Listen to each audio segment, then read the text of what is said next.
আসসালামু আলাইকুম রাসেল ভাই এবং আসসালামু আলাইকুম লিসেনার্স, আশা করি সবাই ভালো আছেন। রাসেল ভাই, আজকে যেই ঘটনাটি আমি শেয়ার করব স্টোরিটা একটা লাশের ঘটনাটির সময় ছিল রাসেল ভাই 2004 সালের দিকে। খুলনার দাকোপ উপজেলার বৈঠাঘাটা গ্রামের ঘটনা এটা। তো একজন ভ্যান চালকের সাথে ঘটনাটি ঘটে। ঘটনার কিছু অংশ রাসেল ভাই একটু কমন, আমি আগে থেকে বলে দিলাম। ঘটনাটি যার সঙ্গে ঘটছিল একজন ভ্যান চালক। উনি শুধু যে ভ্যানে বিভিন্ন মালটাল টানতেন তা না, অনেক সময় দেখা যেত যে অসুস্থ রোগী, এমনকি যদি কখনো পুলিশ খবর দিত, বিভিন্ন লাশও উনি ওনার ভ্যানে নিয়ে আসতেন আর কি, বিভিন্ন গ্রামে উনি পৌঁছে দিতেন। তো 2004 সালে একটা পুরুষ মানুষ, উনি বিষ খেয়ে আত্মহত্যা করেছিলেন। তো তার লাশটি খুলনা সদর যে হসপিটাল, সেই সদর হসপিটালে পোস্টমর্টেম বা আনুষঙ্গিক কাজটা শেষ করতে করতে বেশ রাত হয়ে যায়। তো উনি খুব সাহসী লোক ছিলেন এবং পত্র এলাকায় ওনার বেশ সুনাম ছিল, খুব ইয়াং ম্যান ছিলেন আর কি। তো যার কারণে লাশ পুলিশ পরিবারকে বুঝিয়ে দেন। তো পরিবার বলেন যে আমরা অন্য একটা ভ্যানে চলে আসতেছি, তুমি লাশটা নিয়ে চলে আসো তাড়াতাড়ি। তো উনি বলেন যে আমার সাথে অন্য কোনো লোকের প্রয়োজন নাই, আপনারা নিশ্চিন্ত মনে বাসায় চলে যান, আমি লাশ নিয়ে চলে আসছি। তো সবাই বিশ্বাস করে তারা আগে আগে বাসায় চলে যান, লাশের অপেক্ষা করছিলেন বাড়িতে গিয়ে। তো উনি একাই লাশ নিয়ে আসছিলেন। তো কোনো কারণে ওনার প্রতিমধ্যে ওনার ভ্যানটা আবার একটু খারাপ হয়ে যায়, যার কারণে ও সেটা আবার মেরামত করে আবার ফিরতে ফিরতে আর একটু দেরি, ঘন্টাখানেক দেরি হয়ে যায় আর কি। টায়ার পাংচার হয়ে যায়, এগুলো ঠিকঠাক করতে আবার সন্ধ্যার পরে একটু গ্রাম অঞ্চল, মেকারও পাওয়া যাচ্ছিল না, এই জন্য একটু দেরি হয়ে যায় আর কি। তো উনি যখন ফিরছিলেন লাশ নিয়ে, তো ওই বৈঠাঘাটা গ্রামের মানে মাঝখান দিয়ে চলে গেছে, একটু খুব ভালো রাস্তা আর কি, পাকা রাস্তা। তো একটা জায়গায় একটা ব্রিজ রয়েছে। তো ব্রিজে ওঠার সময় বেশ মানে একটু উঁচু হয়ে ব্রিজে উঠতে হবে এবং নামার সময় আবার বেশ ঢালু। তো উনি ব্রিজটা যখন উঠবেন, তখন উনি ভ্যানের সিট থেকে নেমে হাত ধরে টেনে টেনে ব্রিজের উপরে ওঠানোর চেষ্টা করেন। হঠাৎ দেখছিলেন যে কী ব্যাপার, ভ্যানটা আটকে গেল কেন। তো পিছন দিকে তাকিয়ে দেখে মোটামুটি 6-7 বছরের একটা ছোট্ট মেয়ে, ফ্রক পরা একটা মেয়ে, সে মানে চুল এলোমেলো, সে 2 হাত ধরে ভ্যানটা টেনে ধরে রাখছে, মানে সে উঠতে দেবে না। তা উনি মনে করেছেন যে আশেপাশের মানে ওটা কিন্তু একদম মানে জনমানবহীন এলাকা ছিল না রাসেল ভাই, আশেপাশে ঘরবাড়ি ছিল। তো উনি চিন্তা করেছেন হয়তো আশেপাশের বাড়ির কোনো দুষ্টু মেয়ে সে এসে ওই ভ্যানটা টেনে ধরেছে। তো উনি খুব বকাঝকা করেন, এই এত রাত্রে কী করো, যাও চলে যাও, এরকম বলে দেখে সেই মেয়েটা ছেড়ে দিয়ে আবার দৌড়ে চলে গেল। তো উনি চিন্তা করেন দেখ আপদ বিদায় হয়েছে। তখন উনি স্বাভাবিকভাবেই ভ্যানটা ব্রিজে উঠিয়ে আবার ভ্যানে উঠে যখন নামা শুরু করেন, বেশ দ্রুত গতিতেই ভ্যানটা নামছিল। তো হঠাৎ করে উনি চিন্তা করলেন কী ব্যাপার, ভ্যানে একটু ভার বেশি মনে হচ্ছে আগের থেকে। তো পিছন দিকে তাকিয়ে দেখেন ওই মেয়েটা ভ্যানের পিছনে মানে বসে আছে এবং পা দুলিয়ে বেশ মানে আয়েশ করে বসে আছে। তো উনি ওই ভ্যান দ্রুত গতিতে যাচ্ছিল, উনি ভ্যানটা একটু গতি কমিয়ে দিয়ে ব্রেক করে সাইডে নিয়ে এসে তখন বলেন, এই তুমি এখানে কী চাও, কী করো? তো ওই মেয়েটা কিছুই বলে না, শুধু হাসে আর কিছু বলে না। তো উনি বেশ আরও বকাঝকা করলেন যে যাও চলে যাও। তো তাও যায় না। শেষ পর্যন্ত উনি মানে এতটাই বিরক্ত হন যে উনি ভ্যানটা রেখে রাস্তার পাশে গিয়ে একটা লাঠি ভাঙেন, একটা মানে গাছ ভেঙে একটা লাঠি তৈরি করে ওকে তাড়া করেন। বেশ দেখা যায় মেয়েটা আবার চলে গেল, ওই লাঠি মানে তাড়া খেয়ে চলে গেল। তো উনি আবার ভ্যান চালানো শুরু করেন। তো এখন রাসেল ভাই আর একটা অদ্ভুত ঘটনা ঘটে, সেটা হচ্ছে উনি হঠাৎ করে কি মনে হচ্ছে পিছনে একটু নড়াচড়ার শব্দ। তো পিছন দিকে তাকিয়ে দেখেন ওই মেয়েটি ওনার ঠিক পিছনে বসে আছে এবং সাধারণত ভ্যানে একদম ড্রাইভারের দুপাশে কিন্তু আমরা বসার জায়গা আছে ভ্যান কিন্তু রাসেল ভাই রানিং চলা অবস্থায় কিন্তু কখনো ড্রাইভারের ওই পাশে ওটা বসা যায় না, থামার পরে তারপর উঠে বসতে হয় ধীরে সুস্থে। দেখে ওই মেয়েটি ওনার ঠিক পিছনে ওইভাবে বসে আছে। তো উনি এইবার রাসেল ভাই খুব ভয় পান। প্রথম দিকে উনি দুই সময় কখনোই মনে হয় নাই যে এটা অন্য কিছু হতে পারে। তো এখন উনি ভয় পান যে কী ব্যাপারে, এরকম তো আসলে বসার কথা না, এটা নিশ্চয়ই অন্য কিছু। তো উনি দ্রুত ভ্যান থামিয়ে লাফ দিয়ে ভ্যান থেকে নেমে যান। নেমে যাওয়ার পরে তখন উনি তারপর একটু মনে সাহস সঞ্চয় করে বলতে থাকেন, এই তুমি কে, বলো। সে কিছুই বলে না। তারপর উনি আবার একটু মনে সাহস করে আয়াতুল কুরসি পড়ে ওই মেয়েটাকে আবার তাড়া করা শুরু করেন। তো রাসেল ভাই উনি দেখছিলেন যে মেয়েটা আবার দৌড়ে সে ব্রিজের উপর উঠে গেল এবং ব্রিজের উপরে উঠে যাওয়ার পর ব্রিজের 2 পাশটা সাধারণত রাসেল ভাই একটু উঁচু থাকে। তো ওই মেয়েটা নিচ দিয়ে তো পানি প্রবাহিত হচ্ছিল, মেয়েটা ওই উঁচু জায়গায় গেল এবং সুন্দর করে ওই পাশ থেকে সে ব্রিজের নিচের দিকে নেমে গেল। ঠিক যেমন রাসেল ভাই এমন যে বিল্ডিংয়ের ছাদ যেখানে শেষ হয়ে গেছে সেখান থেকে কেউ একজন হেঁটে আবার নিচে নেমে গেছে, ঠিক যেমন টিকটিকি বা মাকড়সা যেভাবে নেমে যায়। এবং দেখে কি ওই মেয়েটা ওই ব্রিজের পাশ থেকে নেমে ব্রিজের নিচ দিয়ে হেঁটে, মানে স্পাইডারম্যানের মতো, মানে মাথা নিচে দিয়ে হেঁটে আবার ওই পাশ দিয়ে উঠছে, মানে মনে হয় বৃত্তাকারে ব্রিজটাকে প্রদক্ষিণ করছে, এরকম কয়েকবার করছে। তখন রাসেল ভাই উনি এতটা ভয় পান বলছেন উনি এবার খুব সাংঘাতিক কোনো কিছু একটা খপ্পরে পড়ে গেছেন। তো যেহেতু রাসেল ভাই প্রথমে বললাম জায়গাটা কিন্তু একদম জনমানব শূন্য ছিল না, আশেপাশে ঘরবাড়ি ছিল, তো উনি ওখানে ভ্যানটা রেখে দ্রুত বিভিন্ন বাড়ির যেদিকে আছে ঘরবাড়ি ওদিকে চলে যান। ওদিকে গিয়ে লোকজনের ডাকাডাকি করেন, কিছু লোককে বলেন যে এই সমস্যা, আপনারা একটু সাথে আসেন, আমার সাথে একটা লাশ আছে, আপনাদেরই গ্রামের লোক, আর একটু সামনে বাড়ি। তখন ওনারা সেই বাড়ির যারা আসলে চিনতে পারেন যে হ্যাঁ ওই বাড়িতে একজন লোক মারা গেছে, ও তার লাশ, আচ্ছা চলো যাই। তো ওনারাও আসেন, এসে দেখা যাচ্ছে ওখানে ভ্যান বা লাশ কোনোটাই পাওয়া যাচ্ছে না। তো খুঁজতে খুঁজতে দেখা যাচ্ছে একটু পিছন দিকে ব্রিজের পাশে ওনার ভ্যান এবং লাশটা পড়ে আছে। তো লাশটা সবাই মিলে ভ্যান এবং লাশটা টেনে তুলেন উপরে। তো টেনে তোলার পরে রাসেল ভাই খেয়াল করেন যে লাশের হাত, তারপর পায়ের কাছে এবং ঘাড়ের কাছে মাংস খুবলে কেউ যেন উঠিয়ে নিয়েছে।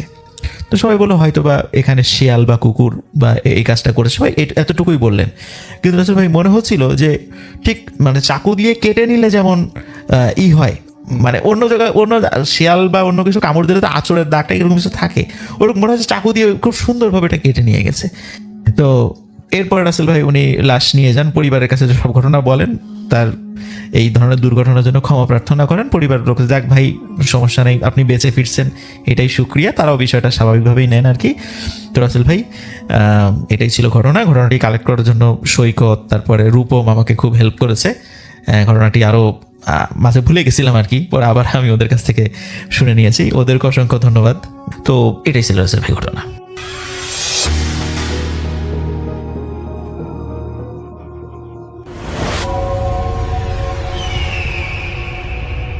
আপনাদের সবাইকে সাদর আমন্ত্রণ জানাচ্ছি। আমি আহমেদ বাবু, আশা করি সবাই ভালো আছেন। আমি আল্লাহর রহমতে ভালো আছি আলহামদুলিল্লাহ। যে ঘটনাটি আমাদের সাথে শেয়ার করেছেন তানিম, হায়ালিয়া মায়ামি ফ্লোরিডা থেকে, এবং তানিম তার নিজের একটি ঘটনা আমাদের কাছে শেয়ার করেছেন 2015 সালের কথা। তানিম তখন পড়াশোনা করতে গিয়েছেন আমেরিকায়, এবং তিনি গিয়েছেন মায়ামিতে, তার চাচা থাকে সেখানে, তার চাচার ওখানে তিনি থাকেন এবং তিনি পড়াশোনা শুরু করবেন, তার ক্লাস শুরু হবে।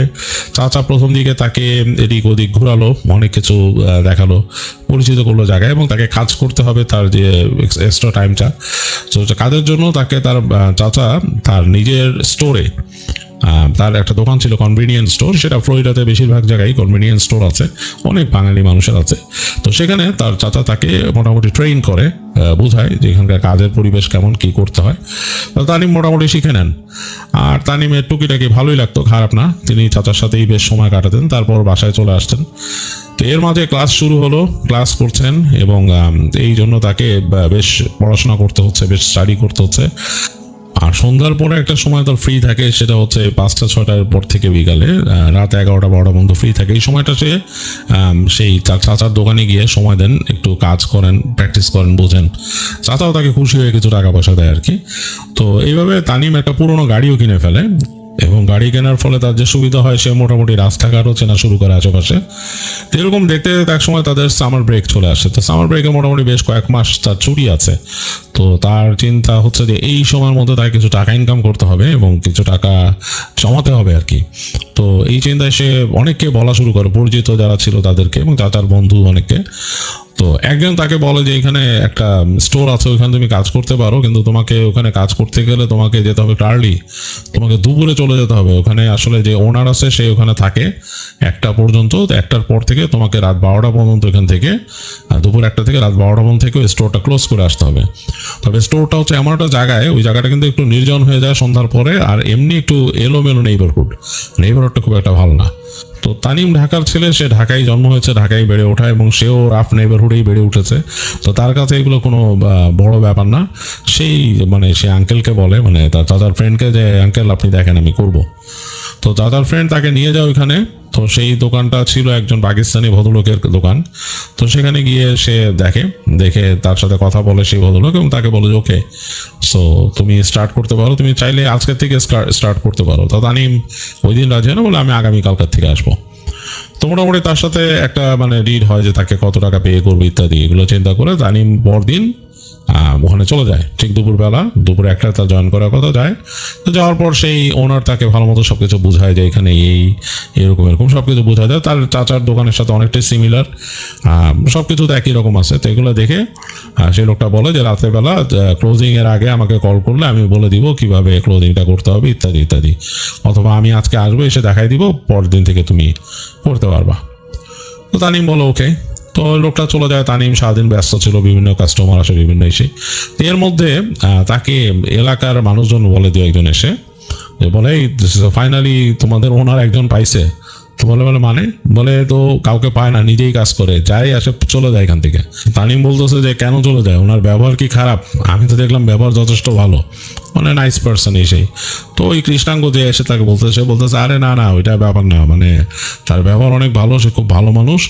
সমস্যা হলো তোমাদের স্টোর এটা তো হন্টেড, এটার মধ্যে তো খারাপ জিনিস আছে। মানে বলে ওই যে আফটার মানে একজনের নাম বলে সে যখন এখানে মানে ডাকাত হয়েছিল, ডাকাতটা তাকে মেরে ফেলছিল। তো এরপর থেকে এখানে কিন্তু আর মানে মানুষ কাজ করতে পারে না, ওকে দেখে এখানে।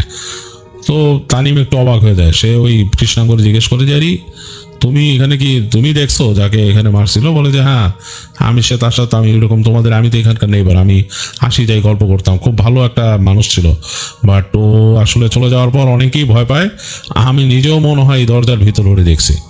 তানিম বলে কি বলে যে হ্যাঁ তোমাদের এই স্টোর বন্ধ হওয়ার পরে আমি এই দিক দিয়ে যাচ্ছিলাম রাত্রেবেলা, আমি একদিন রাত্রেবেলা দেখি তোমাদের স্টোরের ভিতর থেকে যেন তাকায় আছে, আর আমি ড্যাম শিওর এটা অমুক ছিল, মানে যে চলে গেছে তার নাম বলে।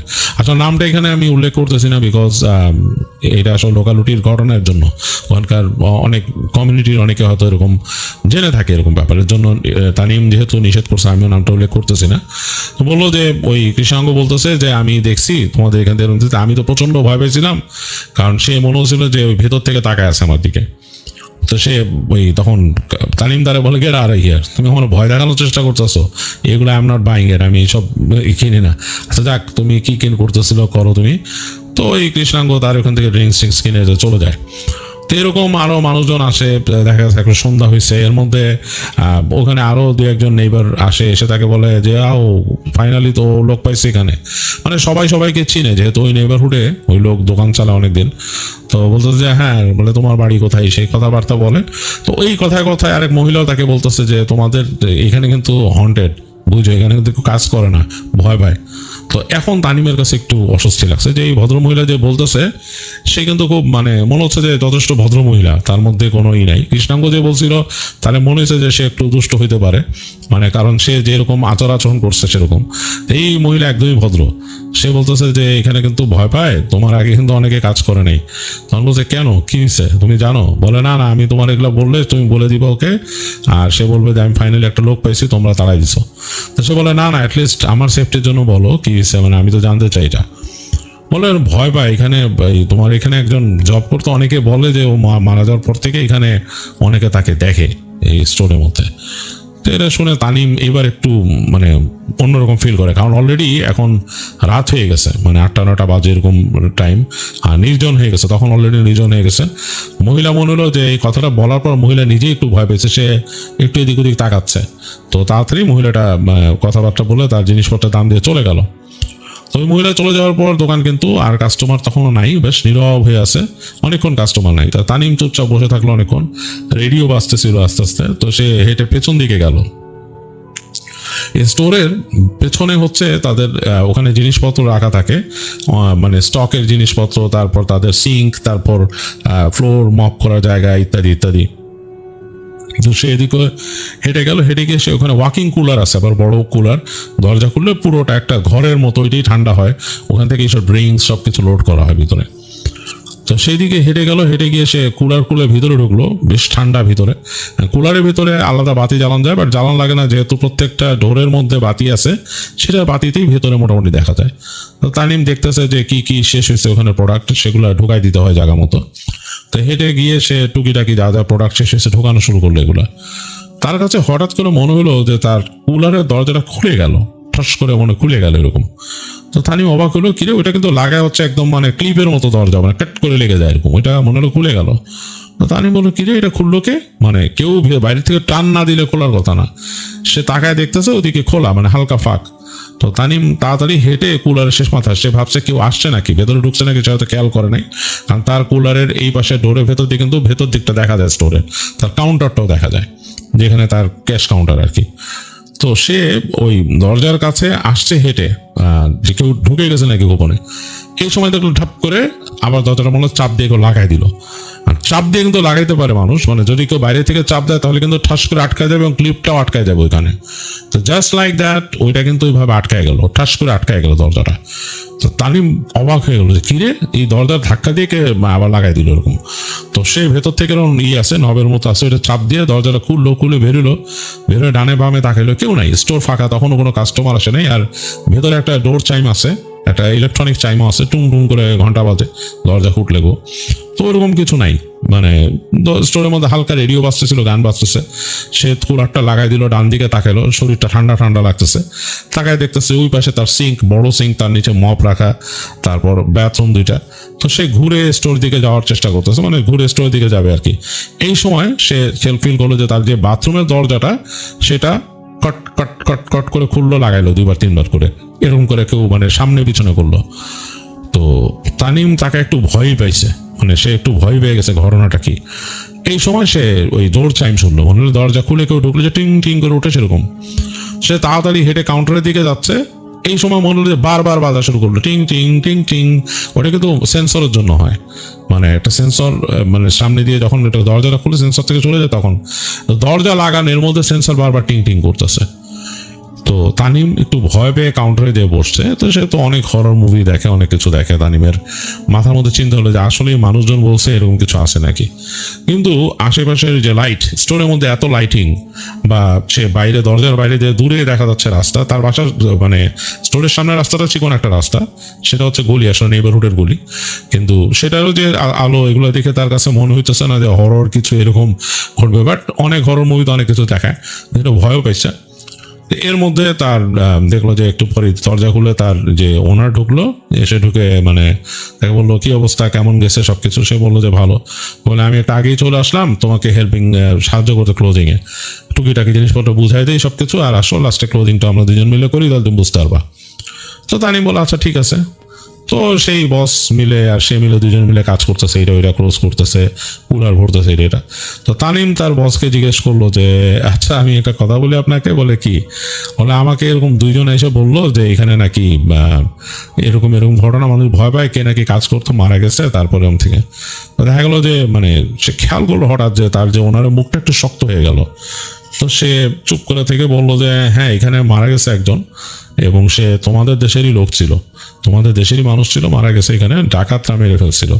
তো এটা তো আসলে মানে ওরকম কিছু না, এটা মানুষ বানায় নিচ্ছে কথা। মানুষ চেষ্টা করে এগুলো বললে যাতে আমার দোকানটা উঠে যায়, এর জন্য বলে। আর এই কারণে আমি এমপ্লয়ও পাই না। আমি তো চেষ্টা করি আমাদের নিজেদের মানুষজন রাখার জন্য, যে এই আমাদের সাবকন্টিনেন্টের যারা আছে তাদের মধ্যে মানুষ রাখার জন্য। তো ওরা আসলে এটা পছন্দ করে না, ওরা চায় যে এখানে মানে অন্য মানুষ কাজ করুক ইত্যাদি ইত্যাদি, এইসব কারণে বলে। তো এটা নিয়ে টেনশন করো না, এগুলো কিছু না, এইসব আজ এটা দোয়া পড়ে নিবা, ভয় পেলে দোয়া পড়বা। সব জায়গায় তো ভয়ের জিনিস থাকতে পারে, দোয়া পড়বা, বাট ওরকম কিছুই নাই এখানে, ওরকম মনে হয় না। আমি নিজে কখনো কিছু দেখিনি অ্যাটলিস্ট, তাই বলে। ওনার বলে যে আমি নিজে কিছু দেখি নাই, এই হচ্ছে ব্যাপার। তো যাই হোক, তানিমকে এটা বুঝে টুঝে ক্লোজিং এর টাইম আসে, তারা দুজন মিলে স্টোরে লাইট টাইট বন্ধ করে বের হয়ে আসে। বের হয়ে এসে দুজন গল্প করে। ওনারটা খুব ফ্রেন্ডলি ছিল, খুব বন্ধুত্বপূর্ণ তার সাথে আচরণ। তো গল্প গুজব করে তারপর দুজন বিদায় নেয়। তানিম তার বাসায় চলে আসে। তানিম চিন্তা করে যে ভালোই তো, মানুষের হাজিরা, তার আসলে তো তার পয়েন্টগুলা মানে সেন্স মেক করে, সে যা বলছে যে হইতেই পারে এরকম। তো তানিম সুন্দর করে ওই দিন রাতের বেলা বাসায় যায় তার মতো এটা ওইটা করে, কম্পিউটারে কাজ করে, তার টুকিটাকি কাজকর্ম করে রাতের বেলা দেশে কথাবার্তা বলে ঘুমায় যায়। পরদিন সারাদিন যায়, সে দুপুরবেলা আবার চলে আসে কাজে। আজকে কাজে এসেও সে কাজ শুরু করছে এবং মোটামুটি এটা ওইটা করতেছে। তো এক সময় তার ওনার তো বিদায় নেয়, সে শুরু করার কিছুক্ষণ পরে ওনার চলে যায়। তো এই বিকালের দিকে আবার সেই কৃষ্ণাঙ্গ আসে, আরও মানুষ আসে। তো ওই কৃষ্ণাঙ্গ বলছে বাহ তুমি তো সেকেন্ড দিনও ব্যাক করছো, খুবই ভালো জিনিস, তাহলে তুমি ভয় পাও নাই, বেশ জোস, আমি একটা পার্টনার পেলাম গল্প গুজব করার জন্য, এই সেই। তানিম ওরে আর খুব একটা পাতা দিচ্ছে না, কারণ তানিম মনে করতেছে যে তারে তো আসলে উল্টাপাল্টা পড়াইতেছে এই লোক, আসলে তারা চায় না যে সেখানে কাজ করুক। তো তানিম তারে খুব একটা পাত্তা দিল না, কাজকর্ম করলো। তো করতে করতে অলরেডি এরকম রাত হয়ে গেছে, ওরকম 9টা 9:30 বাজছে। তো মানে স্টোর স্লো, এখন আর মানুষজন নাই। সে তখন আবার তার মতো এই ক্লিনিং করবে, কুলার টুলার ভরবে, এগুলো করবে। তো সে সুন্দর করে চলে গেল তার কুলারে, দরজা খোলা রেখেই দিত, কারণ সে জানে যে চাইম বাজে এবং চাইমের একটা সাউন্ড কিন্তু ঠিক তার কুলারের সামনে আছে। তো সে কুলার ভরতেছে। ওই দিন মোটামুটি দিনের বেলা বিকালবেলা বেশ খালি হয়েছিল, সেও আর এগুলো রিভিল করে নেই। তো মোটামুটি অনেক খালি হয়েছে। তো সে ভালো মতো এগুলো ভরতে ভরতে সে ঠান্ডা হয়ে গেছে, অনেকক্ষণ লেগে গেছে।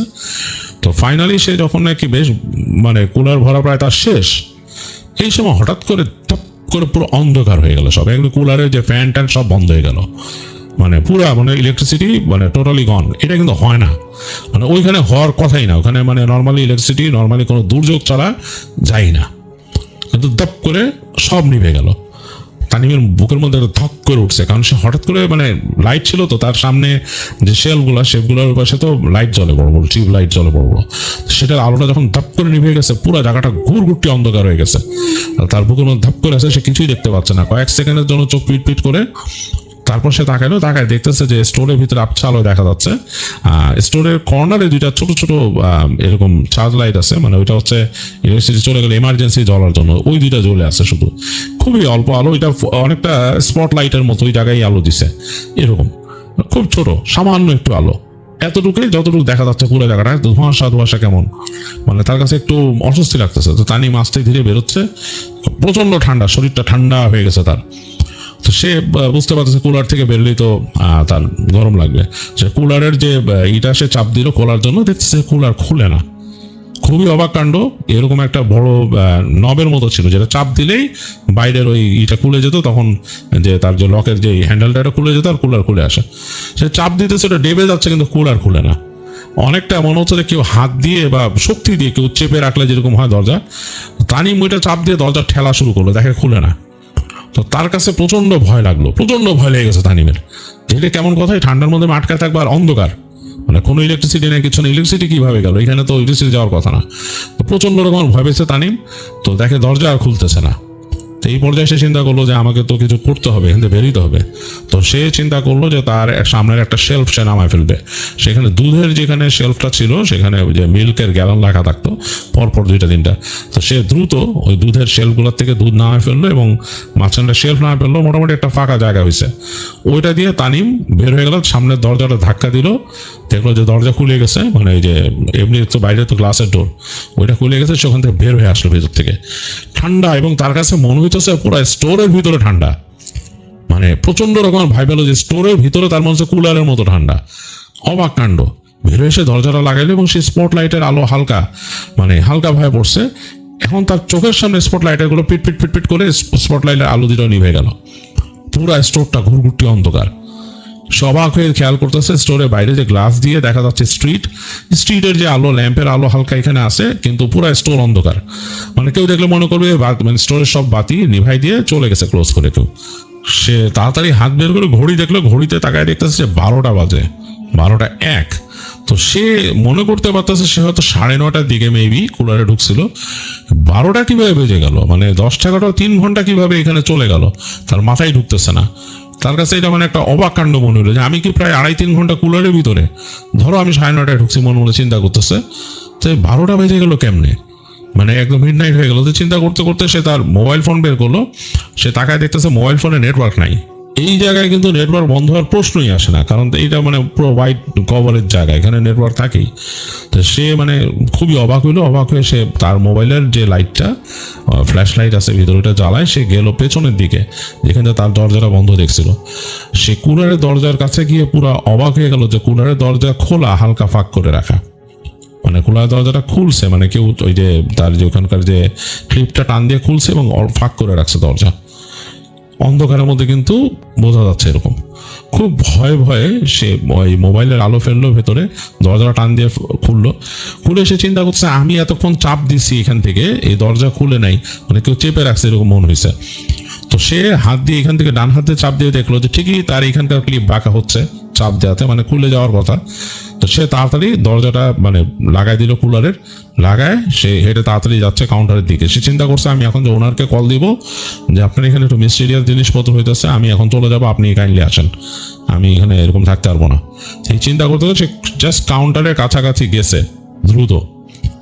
সে কাউন্টারে মানে দিকে তাকাইছে আর কি, জাস্ট ওখানে যে তাকাইছে 1 সেকেন্ডের মধ্যে কাউন্টারের উপরে সে দেখলো যে একটা মানুষের অবয়ব দাঁড়ায় আছে অন্ধকারে। মনে হচ্ছে কেউ যদি দাঁড়ায় থাকে কাউন্টারের মধ্যে, তার মানে সে পুরো বুঝতে পারতেছে ডার্কের মধ্যে আরো ডিপ ডার্ক একটা অবয়ব, অন্ধকার মানে হালকা যে রাস্তার আলো তো হালকা আসতেছে এখানে, এটার মধ্যে বোঝা যাচ্ছে একটা ডিপ অবয়ব ওখানে দাঁড়ায় আছে। তো তানিমের বুকের মধ্যে ধক করে উঠছে এবং সে প্রচন্ড ভয় পেয়ে গেছে। সে আসলে মানে কি করবে বুঝে উঠতে পারতেছে না। তার কাছে কেন জানি মনে হইতেছে যে ওই যে অবয়বটা তাকে কিছু বলতে চায় এরকম। তো সে করলো কি, ভয় আর কাউন্টারের ধারে কাছে না যায় ঝেড়ে দৌড় দিয়েছে দরজার দিকে। মানে এটা সে অটো রিফ্লেক্সে দিছে, মানে তার আসলে মানে আর মানে সাহসী হয়নি কাউন্টারের ধারে কাছে যাওয়া, দৌড় দিয়ে মেন দরজার দিকে যে ধাক্কা দিচ্ছে, দরজা খোলাই, দরজা খুলে গেল। সে দরজার বাইরে এসে পড়লো, তার পকেটের মধ্যে চাবি ছিল, স্টোরের চাবিটা তার এখানে মানে বেল্টের সাথে লাগানো ছিল এই দিয়ে। তো চাবিটা সে বের করছে, করে দরজাটা লাগাবে, হাত কাঁপতেছে থরথর করে। এই সময় দেখলো ধুম করে মানে পুরা স্টোরের মধ্যে বাতি জ্বলে উঠলো সবগুলো, মানে ভেতরে বাতি, একদম সামনে বাতি ছিল, সবই জ্বলে উঠলো একবারে। তারপরও সে হাত কাঁপতে কাঁপতে সে মানে চাবি লাগাই দিল, লাগাই দিয়ে সে দরজার থেকে বেরোয় তার গাড়িতে আসলো। গাড়ি পার্ক করা ছিল সামনে, গাড়িতে বসে গাড়ি স্টার্ট দিয়ে সে মানে গাড়ি স্টার্ট দিছে, দিয়ে সে লক করে বসছে ভিতরে, এত ভয় লাগতেছে তানিমের। তারপর সে তার সেলফোন বের করলো, পুরো নেটওয়ার্ক আসছে ফোনে। তো দেখতেছে যে তার শরীর কিন্তু এখনো ঠান্ডা ঠান্ডা। তো সে ফোন করলো তার ওনারকে, তার ওনার ফোন ধরলো। তো সে ফোন ধরে বলছে, মিস্টার আরিফ, আমি আসলে সরি যে আমি এখানে ভয় পেয়েছি আপনার এখানে, আর আমি এত রাত পর্যন্ত এখানে থাকতে পারবো না, আমার এখানে সম্ভব না, আপনি কাইন্ডলি আসেন। আমি কিন্তু জাস্ট এখানে চাবি দিয়ে লাগাইছি, এখানে অ্যালার্ম টালার্ম কিছু সেট করি নাই, কিচ্ছু করা হয়নি। এখন মনে হয় 12:30টার উপরে বাজে, আমি এখন চলে যাব। তো স্টোর যে তাদের ওনার সে বলতেছে, কি বলতেছে এখন 12:30টার উপরে বলতে বাজে, তোমার কি মাথা ঠিক আছে? তুমি তাকায় দেখো কয়টা, ঘড়ি দেখো তুমি। তো সে ঘড়িতে তাড়াতাড়ি তাকাইলো, তাকাইতে গাড়ির যে স্টিরিও সেটার মধ্যে 11:11 বাজে। তো সে বলতেছে যে আশ্চর্য, তো নিজের সাথে সাথে সে তাকাইলো তার মোবাইলের রিসের দিকেও, দেখলো যে হ্যাঁ 11:11 বাজে, আর তার সামনে 11:12 বাজলো। তো তখন সে ফোন ধরলো, বললো, মিস্টার আরিফ, মানে সামথিং ইজ ভেরি রং, কিছু একটা এখানে রং আছে, প্লিজ আমি থাকতে পারবো না, আপনি আসেন, এসে ক্লোজিংটা করেন, আমি চলে যাবো এখানে, আমি তালা মেরে আমার গাড়িতে বসে আছি। তো তিনি বললেন যে ওকে, আমার আধা ঘন্টা সময় দাও। তো তিনি বললেন যে আপনি তাড়াতাড়ি আসেন। তো সে মোটামুটি দরজা বন্ধ করে চুপচাপ ওখানে বসে আছে, মানে প্রচন্ড ভয়। তানিম সে আসলে ওখান থেকে নড়তে পারতেছে না, আবার চলে যেতে পারতেছে না, যেহেতু একটা রেসপন্সিবিলিটি দেওয়া তার কাছে, দোকানের কিছুই বন্ধ করে নেই ভিতরে লাইট টাইট। তো অনেকক্ষণ বসে আছে। তো তার কাছে একসময় মনে হলো দোকানটা এরকম একতলা বাড়ির উপরে, তো তার কাছে কেন জানি মনে হলো যে দোকানের যে ছাদের উপরও সে একটা এরকম অবয়ব দেখতেছে। অবয়বটা মনে হচ্ছে একদম কুচকুচে কালো একটা অবয়ব, ডার্ক একটা অবয়ব। ওইটা কোনো মানুষের মতো মানে শরীরে ড্রেস বা কিছু না, মনে হচ্ছে বোঝা যাচ্ছে অন্ধকারের মধ্যে একটা আরো গাঢ় অন্ধকার। দোকানের ঠিক উপরে একটা উঁচু জায়গা, ওখানে যে ছাদের মতো হয়তো ওখানে হাঁটাহাঁটি করতেছে এরকম। তো তানিম প্রচন্ড ভয় পেয়েছে। তার মনে হইতেছিল যে সে তখনই মানে এখান থেকে জাস্ট ড্রাইভে দিয়ে, সে পার্কে দিয়ে রাখছিল গাড়ি স্টার্ট করে, সে মনে হচ্ছে জাস্ট ড্রাইভে শিফট করে সে তাড়াতাড়ি এখান থেকে টেক অফ করে। কিন্তু সে ওই যে নিজের দায়িত্ববোধের জন্য করতেছে না, নিজের গাড়ির মধ্যে একটু সাহস থাকে, সে দোয়া পড়তেছিল মনে মনে। তো বেশ অনেকক্ষণ পরে, তো আধা ঘন্টা লাগেনি, তার আগেই দেখছে যে ওখানে তার বসের গাড়ি চলে আসছে, এসে তার সামনে থামলো। তো এসে বস নামছে গাড়ির থেকে, সেও নামছে। তো সে নামার সময় তাকায় দেখতেছিল সেই বিল্ডিং এর ছাদের দিকে, তখন কিন্তু কিচ্ছু নাই ছাদের উপরে। তো সে তাড়াতাড়ি ওই গাড়ির থেকে নামলো, নেমে যেয়ে গেল তার বসের দিকে। তো বস বললো, কি হয়েছে, এত ভয় পেয়েছো কেন, কি ব্যাপার? তো সে চাবিটা বাড়াই দিল, গেট খুললো, গেট খুলে তারা দুজন ঢুকলো স্টোরের মধ্যে। সবকিছু নর্মাল যেরকম চলে, হালকা ওই যে ফ্রিজারে গুঞ্জন, হ্যাঁ তার ইসে। কিন্তু ওই সামনেই দেখতেছে যে ওইখানে যাচ্ছে, যে দরজা খুলে বেরিয়েছে দিকে তারা হেঁটে যেয়ে দেখতেছে ওখানে ওই দুধের ওখান থেকে সে বেরিয়েছে, ওই জায়গাটা ফাঁকা। মানে দরজাটা অটোমেটিক লেগে যায় কুলারের, কিন্তু জায়গাটা এরকম ফাঁকা, মানে দুধ নাই ভিতরে, সে নামায় রাখছিল যেরকম। সে বলে তার ওই স্টোর মালিককে যে কি হয়েছে পুরো জিনিসটা। স্টোর মালিক শুনে বলে, আসলে তোমার মাথার মধ্যে ভয় ঢুকে গেছে, তোমাকে মানুষজন বলছে এরকম। তখন তানিম রেগে যায়, তানিম রাগ করে বলে, আপনি কি আমাকে মনে করছেন যে আমি আপনার ইয়ার্কি করতেছি? আমি হচ্ছে একটা শহরের ছেলে, আমাদের শহর অনেক টাফ একটা শহর, এবং আমরা অনেক কিছুর মধ্যে দিয়ে ওখানে যাওয়া আসা করি। এইরকম অনেক হন্টেড জিনিস আমাদের শহরে প্রচলিত কথা। বাট এইখানে আসলেই কিছু আছে, আপনি এটা আসলে কেমনে কন্ট্রোল করবেন আমি জানি না। এখানে তো আপনি মানে বিভিন্ন রকম জিনিস নিয়ে কারবার করেন, আপনি অ্যালকোহল বিক্রি করেন, আপনি এখানে ম্যাগাজিন বিক্রি করেন, অনেক রকম ম্যাগাজিন আছে, অনেক ছবি আছে, অনেক কিছু আছে। এইগুলো তো আসলে মানে আপনার এখানে তো আপনি পবিত্র করতে পারবেন না জায়গাটাকে। এখানে কিছু ঘটছে তো ঘটছেই।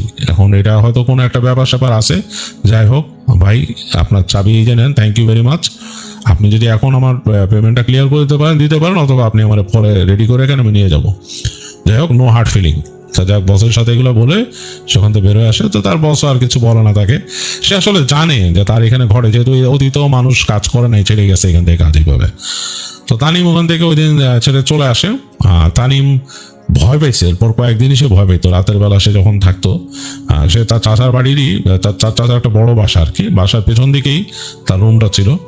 তো ওই জায়গাটা আবার একটু এলোপ, মানে একটু আলগা, মানে জায়গাটা মানে তার যে রুমটা লিভিং রুমের এই সাইডে, ওখান দিয়ে হেঁটে গেলে তার ওই অ্যাটাচড বাথরুম কিন্তু নাই, তাকে হেঁটে যেতে হতো কমন বাথরুমের দিকে।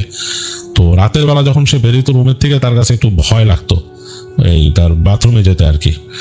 কারণ পুরা দেখতো ডাইনিং স্পেসটা ফাঁকা, অন্ধকার, আর তাদের কিচেনটা দেখা যেত, কিচেনের জানলার ওই পাশে তার লেক, ওই তাদের বাসার পাশে একটা লেক আছে, লেক।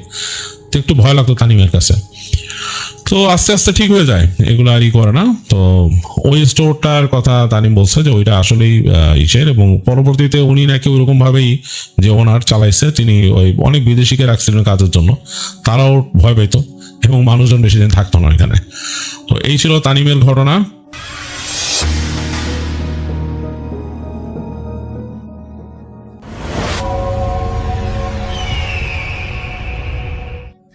আসসালামু আলাইকুম রাসেল ভাই, এবং আসসালামু আলাইকুম লিসেনার্স। আশা করি সবাই ভালো আছেন। রাসেল ভাই, আজকে যেই ঘটনাটি আমি শেয়ার করব, ঘটনাটি আমার ফার্মগেট ব্রাঞ্চের একজন স্টুডেন্ট, তো নাম হলো শরীফ। তো ওর কাছ থেকে ঘটনাটি ঘটেছিল ওর দাদার সাথে। ওর দাদা মানে তৎকালীন সময়, ঘটনাটির সময়টা ছিল 1966 সালের দিকে।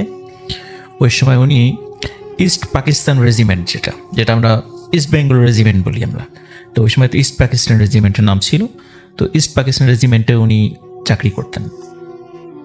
তো তখন চাকরিতে ঢুকেছেন, খুব বেশি দিন হয় নাই, অল্প কিছুদিন ঢুকেছেন। তো এর মধ্যে আসলে আমরা জানি যে 1965 সালের দিকে মানে পাকিস্তান এবং ভারতের সঙ্গে একটা যুদ্ধ হয় কাশ্মীর ইস্যুতে, এবং ওই 65 সালের যুদ্ধের প্রেক্ষাপটেই কিন্তু বঙ্গবন্ধু 6 দফা দিয়েছিলেন। তার মধ্যে একটা দফা ছিল প্যারামিলিশিয়া বাহিনী গঠন, যা আমাদের আঞ্চলিক নিরাপত্তার জন্য।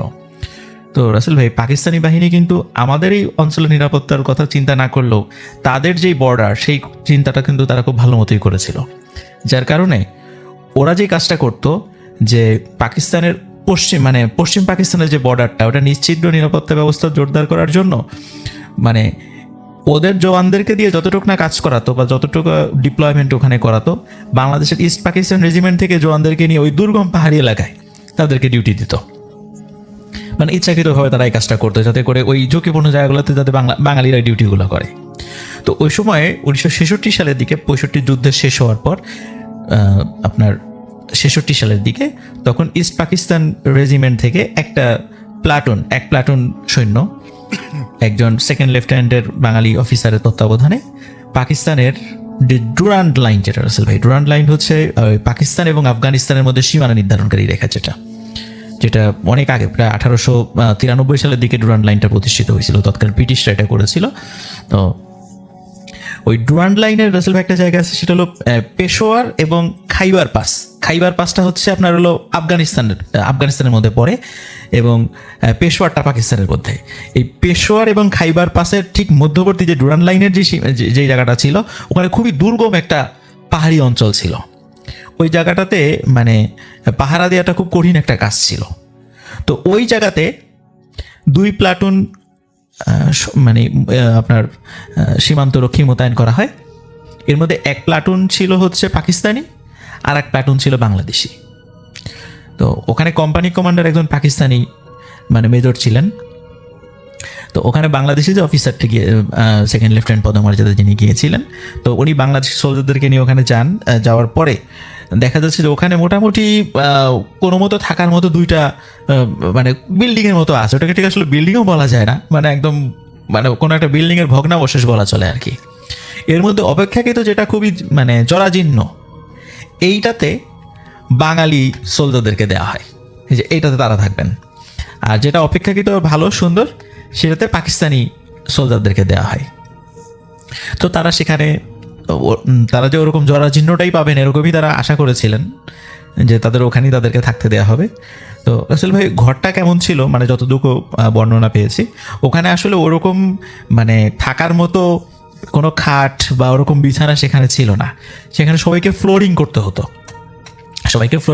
দুই পাশে ফ্লোরিং করতে হতো, মাঝখান দিয়ে হাঁটার পথ ছিল। আমরা দেখুন হসপিটালে যেরকম দেখি আর কি, ওরকম জায়গাটা ছিল, দোতলা বিশিষ্ট ঘর ছিল সেটা। তো ওখানে রাসেল ভাই এমনভাবে রোস্টারটা তারা করেছিল, মানে ডিউটি শিডিউলটা পাকিস্তানিরা করেছিল যে মানে 24 আওয়ার্সই তো সীমানা পাহারা দিতে হয়।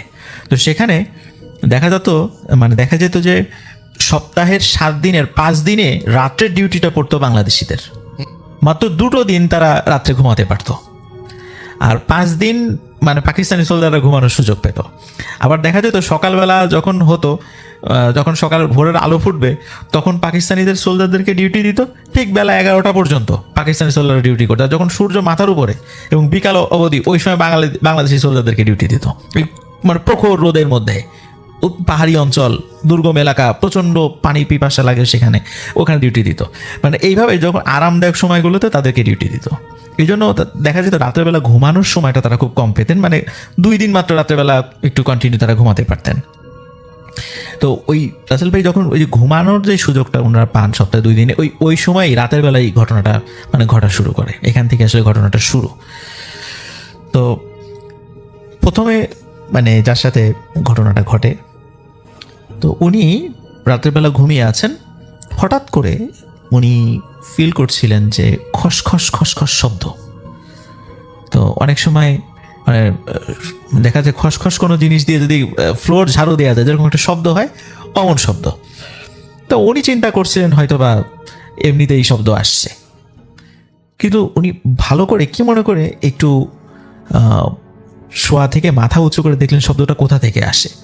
আসলে একটু বলে রাখি, দুর্গম পাহাড়ি এলাকা, ওখানে কোনো ইলেকট্রিসিটি ছিল না। আর ওই সময় সেই 66 সালের কথা তো আরও ভয়াবহ অবস্থা, ইলেকট্রিসিটির কথা আজ কল্পনাই করা যায় না সেখানে। তো চাঁদের আলো ওই জানালা দিয়ে ঢুকতো, তো ওই অতটুকুতে রাতের বেলা যতটুকু দেখা যেত আর কি। তো রাতের বেলা ওই খসখস শব্দে তো উনি চাঁদের আলোতে দেখছিলেন যে ঠিক হাঁটার যে করিডোরটা, মানে দুই পাশে তো থাকার জায়গা, হাঁটার যে করিডোর, সেই করিডোর দিয়ে কিছু একটা মানে এই যে ক্রলিং করে আসছে, মানে হামাগুড়ি দিয়ে সামনের দিকে এগিয়ে আসছে। অনেক সময় আমরা দেখি যে হাতে অস্ত্র নিয়ে আর্মিরা যেভাবে মাটিতে ক্রলিং করে এগিয়ে যায়, ঠিক ওরকম করে মনে হচ্ছে কিছু একটা আসছে। আর সেটা দেখে যতটুকু মনে হচ্ছে মানে ছায়া মূর্তির মতো, মানে কালো কুচকুচে ছায়া মূর্তির মতো, কিন্তু আকারে বেশ বড়, ঠিক মানুষের মতোই কিছুটা মনে হচ্ছে আর কি। এরকম ক্রলিং করে আসছে এবং খসখস শব্দ হচ্ছে। তখন উনি প্রথম দিকে চিন্তা করছেন হয়তোবা মানে এমনিতে তো কম ঘুমানো হয়, হয়তোবা চোখে ওর নেই, হয়তোবা অন্য কিছু দেখছেন বা ভুল দেখছেন এরকম কিছু। তো উনি দেখলেন না, আসলেই ঠিক। তখন ওনাদের কাছে কিন্তু রাসেল ভাই কিছু কিছু ছোট ছোট টর্চের মতো কিছু দেওয়া হয়েছিল, মানে বাতি দেওয়া হয়েছিল। তো ওই জিনিসগুলো ব্যাটারিতে চলতো। রাতের বেলা ডিউটি করার জন্য ওনারা ওই জিনিসগুলো ব্যবহার করতেন। তখন ওনার বিছানার পাশেই, বালিশের পাশেই ওই জিনিসটা ছিল। উনি ওই জিনিসটা নিয়েই সাথে সাথে আলোটা জ্বালিয়ে দেখে না ওখানে কিছু নাই, সাথে সাথে শব্দটাও খসখস শব্দটাও মিলিয়ে যায়। তখন উনি চিন্তা করেন যে যারা সঙ্গী আছে তারা তো সারাদিন অনেক কষ্ট করেছে, ঘুমাচ্ছে, এখন আর তাদেরকে ঘুম থেকে জাগাবো না, সকালে বিষয়টা বলবো। তো সকাল হয়ে যায়। রাসেল ভাই উনি আসলে ওই কথাগুলো মানে বলার মতো সুযোগও পান নাই কাউকে, মানে এতটা প্রেশারে ছিল বিভিন্ন ব্যস্ততার মধ্যে যে উনি কাউকে যে কথাগুলো বলবেন সে সুযোগটাও পায় নাই। আর উনি বিষয়টা একটু অ্যাভয়েড করে যাওয়ারও চেষ্টা করছেন, যে বললে পারে হয়তো বা সঙ্গীদের মধ্যে একটা উত্তেজনা সৃষ্টি হতে পারে, ভয় পেতে পারে, এই জন্য বলে নেই। আর তাছাড়া দেখা যাচ্ছে রাসেল ভাই এই সশস্ত্র বাহিনীতে এই সমস্ত বিষয়গুলো কিন্তু কোনো পাত্তা দেওয়া হয় না স্বাভাবিকভাবেই, তারা এগুলো অতটা বিশ্বাসও করেন না, এই জন্য ওইভাবে উনি বলেনও নাই। এর মধ্যে রাসেল ভাই ওনারা খেয়াল করছিলেন যে ওনাদের যে পাকিস্তানি যারা ওনাদের যে কলিগ যারা আছেন, যে সমস্ত জওয়ানরা ওনাদের সাথে ডিউটি করে, তাদের চেহারা মলিন, মানে তারা কিছু একটা নিজেরা কানাঘুষা করে কিন্তু ওদেরকে কিছু বলে না। তো ওনারা চিন্তা করেন কি ব্যাপার, ওদের কি সমস্যা হয়েছে যে ওরা কিছু বলে না কেন, বা ওরা জিজ্ঞাসা করে না। স্বাভাবিকভাবেই পাকিস্তানিরা বাঙালি সোলজারদেরকে কিন্তু বিভিন্নভাবে হেয় প্রতিপন্ন করতো, বিভিন্ন আজে বাজে শব্দ ব্যবহার করে হেয় প্রতিপন্ন করতো। তারপরে আমরা দেখা যেত যে আপনার ওরা ওই বিষয়টা আর বলে নাই, কিন্তু ওনারা ফিল করছিলেন যে কিছু একটা হচ্ছে। তারপরে আপনার পরবর্তী আবার যখন ওই রাতে যেদিন ঘুমানোর ডিউটি মানে এটা আসলো আর কি, আসার দিন, ওই দিন আর একজন যিনি বাংলাদেশি জওয়ান ছিলেন উনি ওই দিন আর একটা বিষয় ফিল করছিলেন। তো উনি ফিল করছিলেন মানে উনি যখন পরবর্তীতে বলেছিলেন সেটা হচ্ছে যে জানালা দিয়ে আবার দরজার নিচ দিয়ে এরকম ওই ক্রলিং করে, মানে জানালা জানালা টিকটিকি যেভাবে হেঁটে বেড়ায় ওরকম করে দেয়াল বেয়ে বেশ কিছু জিনিস ছায়ামূর্তির মতো হেঁটে হেঁটে ওই সারা রুমের মধ্যে হেঁটে বেড়াচ্ছে। তো এই দৃশ্য দেখে উনি আসলে চিৎকার করে ওঠেন এবং সব সঙ্গী সাথীদের ঘুম ভেঙে যায়। তো ঘুম ভেঙে যাওয়ার পর তখন তারা উঠে দেখে কিছুই নাই। তখন আর কি প্রথম দিনই দেখেছিলেন উনি বলেন যে হ্যাঁ আমিও তো একদিন এরকম দেখেছিলাম, কিন্তু কাউকে তো বলি নাই, তোমরা ভয় পাবা এই চিন্তা করে কাউকে বলি নাই। তখন বলে যে আসলে এখানে কোনো সমস্যা আছে, কিন্তু ওনাদের ওই রাতের বেলা চিৎকার চেঁচামেচিতে ওই পাশের যার বিল্ডিংয়ে ছিল ওনারাও চলে আসেন যে কি হয়েছে। তখন এই ধরনের তখন বিষয়গুলো শেয়ার হয়, তখন একে অন্যের সাথে শেয়ার করেন, হ্যাঁ আমাদের ওখানে ওই ধরনের সমস্যা হচ্ছে, আমরাও দেখছি কিন্তু তোমাদেরকে বলি নাই। তখন বিষয়টা মানে পুরো ক্যাম্পে একটা আলোচিত বিষয় হয়ে দাঁড়ায় যে এরকম ঘটনা দুই জায়গাতেই ঘটছে, এখন কি করা যায়। তখন ওখানকার অফিসার যিনি ছিলেন উনি দিলেন যে রাতের বেলা পাহারা বসাতে হবে, পাহারা বসে দেখি কেউ আসে কিনা, এরকম রাতের বেলা আমরা পর্যায়ক্রমে ডিউটি দেবো। ওই ডিউটির দায়িত্ব রাসেল ভাই বাংলাদেশের সোলজারদেরকে দেওয়া হয় যে রাতের বেলা তোমরা ডিউটি দিবা, এই ভয়ঙ্কর একটা কাজে। তখন ওনারা ডিউটিতে বসেন। তো বসার পরে রাসেল ভাই একজন বাংলাদেশি জওয়ান যিনি, তো উনি যখন ডিউটি দিচ্ছেন রাতের বেলা হঠাৎ করে দূর থেকে উনি লক্ষ্য করছিলেন যে রাসেল ভাই যে অনেক সময় আমরা দেখি যে রাতের বেলা কুকুর বা বিড়ালের চোখগুলো জল করে, তখন উনি দূর থেকে ফলো করছিলেন যে অনেকগুলো চোখ জল করছে। তো দেখে মনে হচ্ছিল যে নেকড়ের চোখ এরকম মনে করছিল উনি। তখন উনি চিন্তা করেন হয়তো পাহাড়ি নেকড়ে হতে পারে, অ্যাটাক করার জন্য রাতের বেলা আসতে পারে। এই চিন্তা করে উনি নেকড়েদেরকে তাড়ানোর জন্য উনি ফায়ার করেন। তো উনি দেখলেন যে ফায়ার করলে তো নেকড়েরা চলে যাওয়ার কথা, তা কিন্তু হচ্ছে না, বরং চোখ যেখানে ধরেন যে 10টা ছিল সেখানে মনে হচ্ছে এখন 20টা, কিছুক্ষণ পর আরো বাড়ছে, কিন্তু এবং চোখগুলো মনে হচ্ছে আস্তে আস্তে কাছে আসছে, আরো বেশি জল করছে। তখন উনি আবার ফায়ার করেন, কিন্তু ফায়ারে আসলে কোনো লাভ হয় না, মানে ওই জিনিসগুলো যায় না, বরং আরো কাছে আসছে এমন মনে হচ্ছে। তখন উনি আসলে সত্যি ভয় পেয়ে যান মারাত্মক, তখন উনি সেন্সলেস হয়ে যান ওখানে। ফায়ারের শব্দে যখন অন্যরা প্রথম দিকে মনে করেছিল যে হয়তো বা এমনি অনেক সময় সতর্কতামূলক ফায়ার করা হয়, কিন্তু যখন বারবার ফায়ার করছিলেন তখন লোকজন চলে আসে যে কি হয়েছে, দেখুন উনি সেন্সলেস হয়ে পড়ে আছেন, পরে তাকে উদ্ধার করা হয়। তখন উনি ঘটনাগুলো বলেন রাসেল ভাই। এরপর রাতের বেলা রাসেল ভাই যখন ওনারা ডিউটিতে যেতেন তখন অনেক বড় আকৃতির মানে পাহাড়ি কুকুরের মতো রাতের বেলা কুকুর দেখতেন ওনারা, কিন্তু লোকাল যে সমস্ত লোকজন ছিল তাদের কাছে শুনে বলে যে আমরা কিন্তু কখনোই এই ধরনের জিনিস দেখি নাই। স্থানীয় যারা তাদের সাথে যখন কথা বলেছে তারা বলেছে আমরা কখনো এই ধরনের জিনিস দেখিনি। কিন্তু রাসেল ভাই এইখানে তাহলে কি এমন ঘটনা আছে যার কারণে ওরা এই বিষয়টা দেখছেন? পরবর্তী লোকালি লোকজনের কাছ থেকে জানা যায় ওখানে একটা ছোটখাটো একটা জনপদের মতো ছিল, জনপদের মধ্যে ছিল হঠাৎ কোনো একটা কারণে, কোনো একটা অসুখে, কি অসুখ কেউ বলতে পারে না, হঠাৎ করে কোনো একটা অসুখের কারণে ওই জনপদের প্রায় সবাই মারা যায়। হ্যাঁ, হাতে গোনা যে কয়েকজন জীবিত ছিল ওনারাই ওই জায়গা ছেড়ে চলে যায়। আর ওই যে বিল্ডিংগুলো রাসেল ভাই যেটা ছিল ওনারা যেটা থাকতেন এটা কিন্তু ওই জনপদেরই, মানে যেগুলো একটু পাকাপোক্ত বাড়ি ছিল। কি যে অসুখ ছিল বা কি হয়েছিল, এরপর থেকে রাসেল ভাই ওই জায়গাতে ডিউটি দেওয়া বন্ধ করে দেওয়া হয়, ওনারা ওখান থেকে চলে আসেন। তারপরে ওইখানকার অবস্থা যে কি আর পরবর্তীতে জানা যায় নাই, কারণ ওটা তো আমরা তো স্বাভাবিকভাবে পাকিস্তানের ওই জায়গাতে কি হবে স্বাভাবিক জানার কথাও না। তো এটাই ছিল রাসেল ভাই ঘটনা।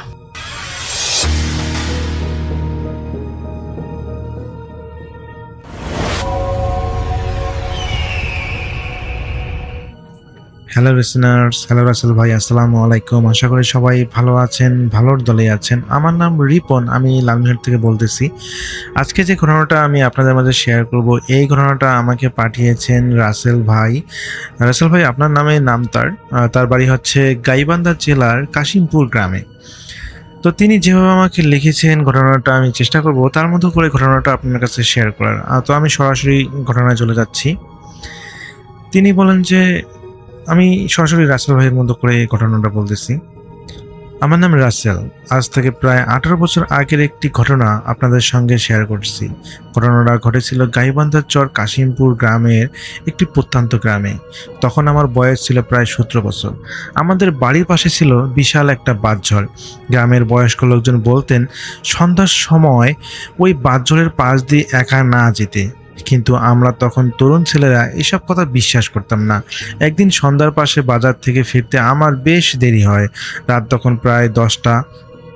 আকাশে মেঘ ছিল, চাঁদের আলো ঠিকমতো ছিল। ছিল বলতে বেশি ছিল না, হালকা ছিল। তো হাতে একটা আমার টর্চ লাইট নিয়ে আমি বাড়ির দিকে হাঁটা দিচ্ছিলাম। তো বাড়ি ফিরতে হলে সেই বাঁশঝড়ের পাশ দিয়ে আমাকে যেতে হতো।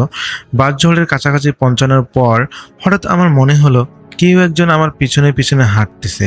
আমি থামলাম, পিছনে টর্চের আলো ফেললাম, কাউকে দেখতে পেলাম না। তো আবার আমি হাঁটা শুরু করলাম। কিছু দূর যাওয়ার পর আমি আবার স্পষ্ট শুনতে পেলাম যে কারো পায়ের শব্দ। তো আমি দাঁড়াতেই সেই শব্দটাও যেন থেমে গেল। এবার একটু ভয় লাগতে শুরু করলো। দ্রুত হাঁটতে লাগলাম, কিন্তু অদ্ভুত ব্যাপার হলো আমার হাঁটার গতি যত বাড়তেছিল পিছনের শব্দটাও তত দ্রুত হচ্ছিল। হঠাৎ বাঁশঝড়ের ভিতর থেকে একটা নারী কণ্ঠ শুনতে পেলাম, রাসেল দাঁড়াও। আমি এটা শুনে ভয়ে জমে গেলাম। গ্রামের সেই এলাকায় আমার নাম জানার মতো কেউ থাকার কথা নয়। আর এত রাতে এই সময়ে কোনো নারী সেখানে থাকার প্রশ্নই ওঠে না। আমি ভয়ে ভয়ে পিছনে তাকালাম। টর্চের আলোয় দেখলাম বাঁশঝড়ের ফাঁক দিয়ে একটা সাদা কাপড় পরা একটা অবয়ব দাঁড়িয়ে আছে। মুখ স্পষ্ট দেখা যাচ্ছিল না, কিন্তু মনে হচ্ছিল সে আমার দিকে তাকিয়ে আছে। আমি আর 1 সেকেন্ডও সেখানে দাঁড়াইনি, প্রাণপণে দৌড়ে বাড়ির দিকে চলে আসি। বাড়িতে এসে হাঁপাতে হাঁপাতে সব ঘটনা বাড়িতে খুলে বললাম। আমার দাদি তখন চুপ হয়ে গেলেন। কিছুক্ষণ পর তিনি বললেন, তুই কি বাঁশঝড়ের মাঝখানের পুরনো কবরটার কথা জানিস? আমি অবাক হয়ে জিজ্ঞেস করলাম, কবর? কিসের কবর? দাদি বললেন, অনেক বছর আগে এই জায়গায় এক অল্প বয়সী মেয়ের রহস্যজনক মৃত্যু হয়েছিল। তারপর থেকেই মাঝে মধ্যে লোকজন রাতের বেলা ওই নারী কণ্ঠ শুনতে পায় এবং তাদের নিজের নামে আর কি ডাক শুনতে পায়। আমি তখনও ভাবছিলাম যে হয়তো আমি ভয়ের কারণে ভুল দেখেছি, কিন্তু রাসেল ভাই, পরের রাতে আমার সাথে যা ঘটেছিল সেটা ছিল আমার জীবনের একটা ভয়ঙ্কর অভিজ্ঞতা। তো পরের দিন সেদিন রাতে আমি আসলে আমার বেশি একটা ঘুম ভালো হয়নি। বারবার মনে হচ্ছিল যে কেউ যেন আমার দিকে তাকিয়ে আছে। রাত তখন প্রায় 2টা। হঠাৎ ঘুমের মধ্যে আমার নাম ধরে ডাক আমি শুনতে পেলাম, রাসেল, রাসেল। তো প্রথমে মনে হলো যে স্বপ্ন দেখছি, কিন্তু চোখ খোলার পর আমি চোখ খোলার পরেও ডাকতে শুনতে পেলাম। আমি বিছানায় উঠে বসলাম। আবার সেই কণ্ঠস্বর, রাসেল, রাসেল, বাইরে আসো। কণ্ঠটা ছিল এক নারীর, খুবই মায়াবী। আমার এটা শোনার পর আমার শরীর যেন ঠান্ডা হয়ে গেল। ঘরের জানালার ফাঁক দিয়ে আমি বাইরে তাকানোর চেষ্টা করলাম। চারিদিকে নিস্তব্ধতা, শুধু দূরে ব্যাঙের ডাক শোনা যাচ্ছিল। কিন্তু তখনই আমি এমন কিছু দেখলাম যা আমি আজও ভুলতে পারিনি। আমাদের উঠানের মাঝখানে একটা নারী দাঁড়িয়ে আছে। সেই মেয়েটা বা সেই নারীটা সাদা কাপড় পরা, চুলগুলো মুখের উপর ঝুলে আছে। সে নড়ছে না, সে শুধু দাঁড়িয়ে আছে। তো ভেবেছিলাম হয়তো আমি ভুল দেখতেছি, বা আমি যেহেতু ভুল ধরনের কিছু ভাবতেছি। আবার সাহস করে তাকালাম জানালা দিয়ে, কিন্তু এবার সেখানে কেউ ছিল না। এবার আমি ঘামতে শুরু করলাম। ঠিক তখন পাশের ঘরে ঘুমিয়ে থাকা আমার ছোট চাচা হঠাৎ চিৎকার করে উঠলেন। সবাই আমরা দৌড়ে গেলাম। চাচা কাঁপতে কাঁপতে বললেন, তিনি স্বপ্নে দেখেছেন একজন সাদা কাপড় পরা নারী তাকে বলতেছে, বাঁশঝড়ের নিচে যা চাপা আছে সেটা খুঁজে বের করো। কথা শুনে ঘরের সবাই যেন স্তব্ধ হয়ে গেল, কারণ আমি কাউকে আমার দেখার ঘটনার কথা কাউকে বলিনি।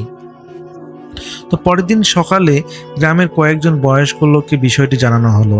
তাদের মধ্যে একজন বৃদ্ধ ছিলেন, তার নাম হলো আব্দুল গফুর। তো তিনি দীর্ঘশ্বাস ফেলে বললেন, আমি জানতাম একদিন না একদিন এই ঘটনাগুলো আবার ঘটতে শুরু করবে। আমরা সবাই তার দিকে তাকালাম। বৃদ্ধ জানালেন, প্রায় 30 বছর আগে গ্রামের এক মেয়ের নিখোঁজ হওয়ার ঘটনা নিয়ে অনেক গুঞ্জন ছিল। কয়েকদিন পর তার লাশ পাওয়া যায়নি। কয়েকদিন পরেও তার লাশ পাওয়া যায়নি, কিন্তু সবাই সন্দেহ করতো যে তাকে হত্যা করে বাঁশঝড়ের আশেপাশে কোথাও যেন মাটি চাপা দেওয়া হয়েছিল। কেউ কখনো সত্যটা খুঁজে পায়নি। সেদিন সন্ধ্যায় গ্রামের কয়েকজন সিদ্ধান্ত নিলেন যে পরের দিন সকালে বাঁশঝড়ের ভিতর কবর খোঁজা হবে। কিন্তু সেই রাতে ঘটলো আর এক ভয়ঙ্কর ঘটনা। রাত প্রায় 12টার দিকে গ্রামের 3জন যুবক বাঁশঝড়ের পাশ দিয়ে যাওয়ার সময় দেখলো বাঁশঝড়ের মাঝখানে অদ্ভুত নীলচে আলো জ্বলছে। তারা ভেবেছিল কেউ হয়তো লণ্ঠন নিয়ে দাঁড়িয়ে আছে, কিন্তু কাছে যেতেই আলোটি ধীরে ধীরে মানুষের আকৃতি নিতে শুরু করলো। আর সেই আকৃতির মুখ থেকে ভেসে এলো একটি বাক্য, আমাকে খুঁজে বের করো। দেখা যায় যে এরকম নারী কণ্ঠে শোনার পর তারা ভয় পেয়ে গ্রামে ছুটে চলে আসে, এবং পরের দিন সকালে পুরো গ্রাম যেন সেই বাঁশঝড়টার জায়গায় জড়ো হয়ে যায়। যেহেতু ঘটনাগুলো প্রায় ছড়িয়ে যাচ্ছিল, সকাল 8টার দিকে গ্রামের প্রায় 20-25 জন মানুষ সেই বাঁশঝড়ের কাছে জড়ো হয়। সবার হাতে কোদাল, শাবল আর দা। গ্রামের সবচেয়ে বয়স্ক ব্যক্তি আব্দুল গফুর চাচা একটি নির্দিষ্ট জায়গা দেখিয়ে বললেন, যদি কিছু থাকে তাহলে এই দিকেই থাকার কথা। আমরা কয়েকজন যুবক মাটি খোঁড়া শুরু করলাম। প্রথমে আধা ঘন্টা কিছুই পেলাম না, কিন্তু হঠাৎ একজনের কোদালে শক্ত কোনো কিছুর সঙ্গে আঘাত করলো। একটা ঠক করে একটা শব্দ হলো। সবাই আমরা থেমে গেলাম।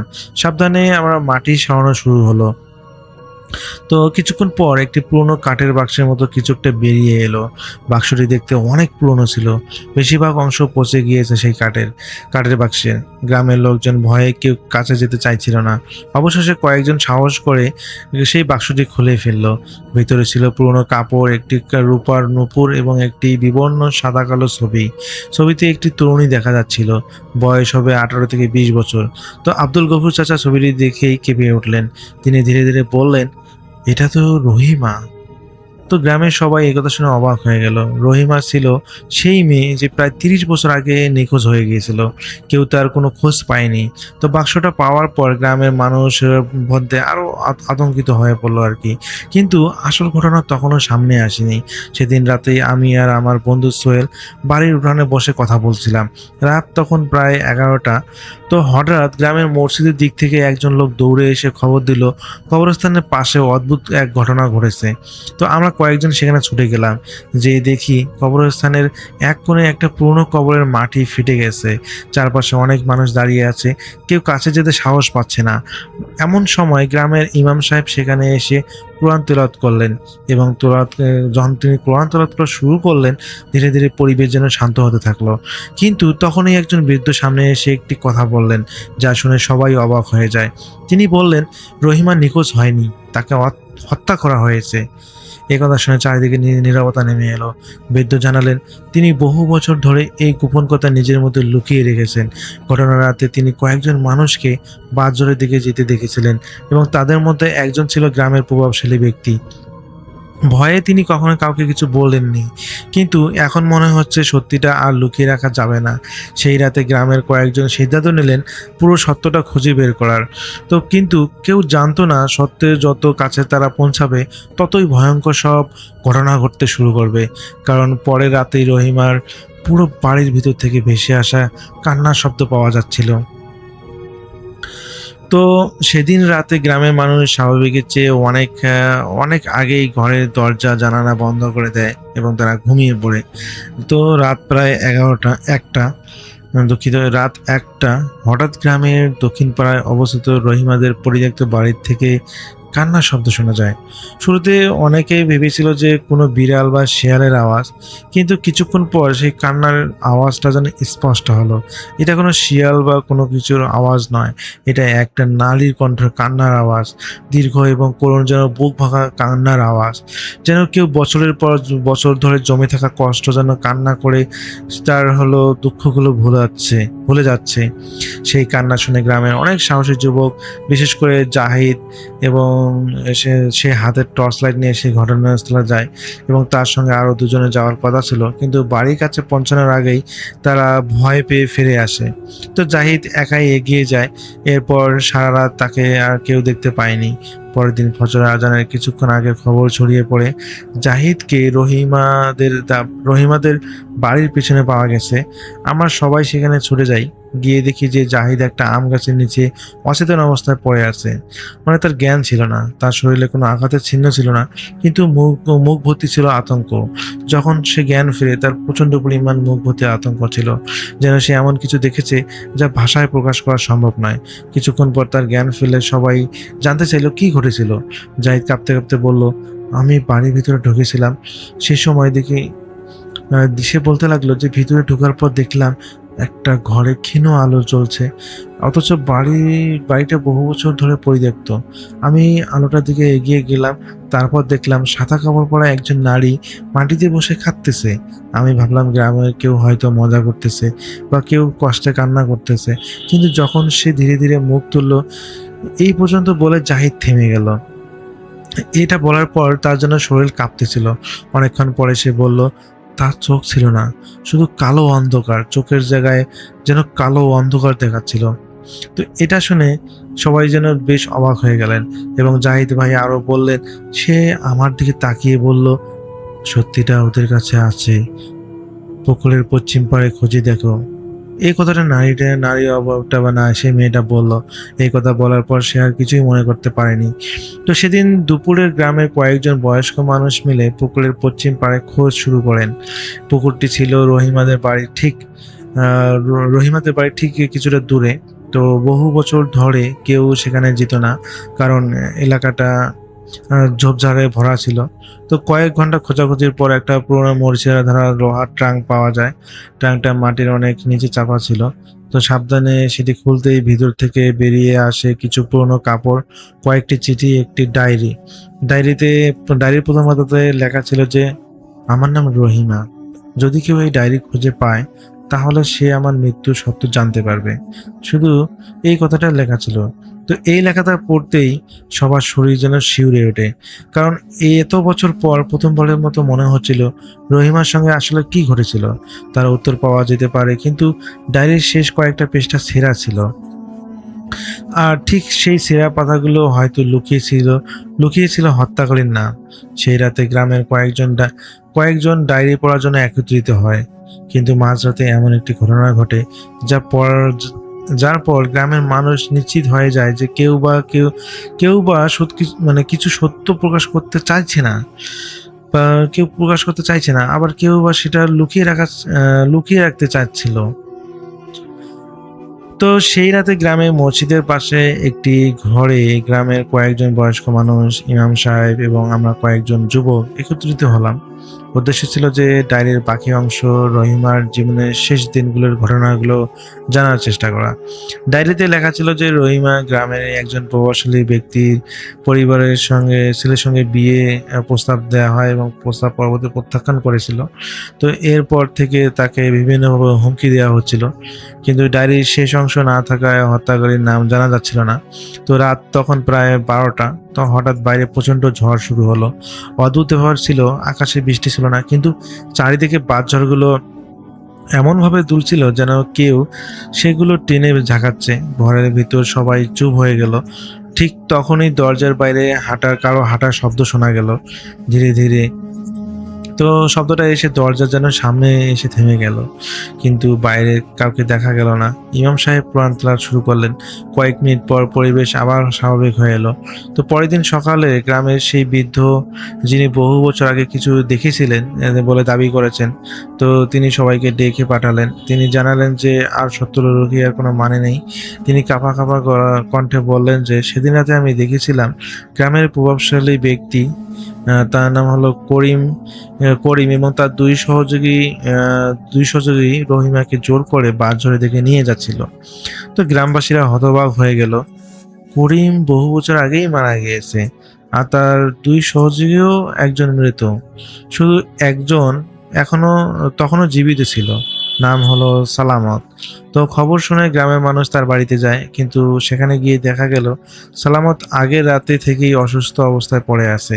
সে বারবার একই কথা বলেছিল, আমি ইচ্ছে করে করিনি, আমাকে মাফ করে দাও। ও এখনো দাঁড়িয়ে আছে।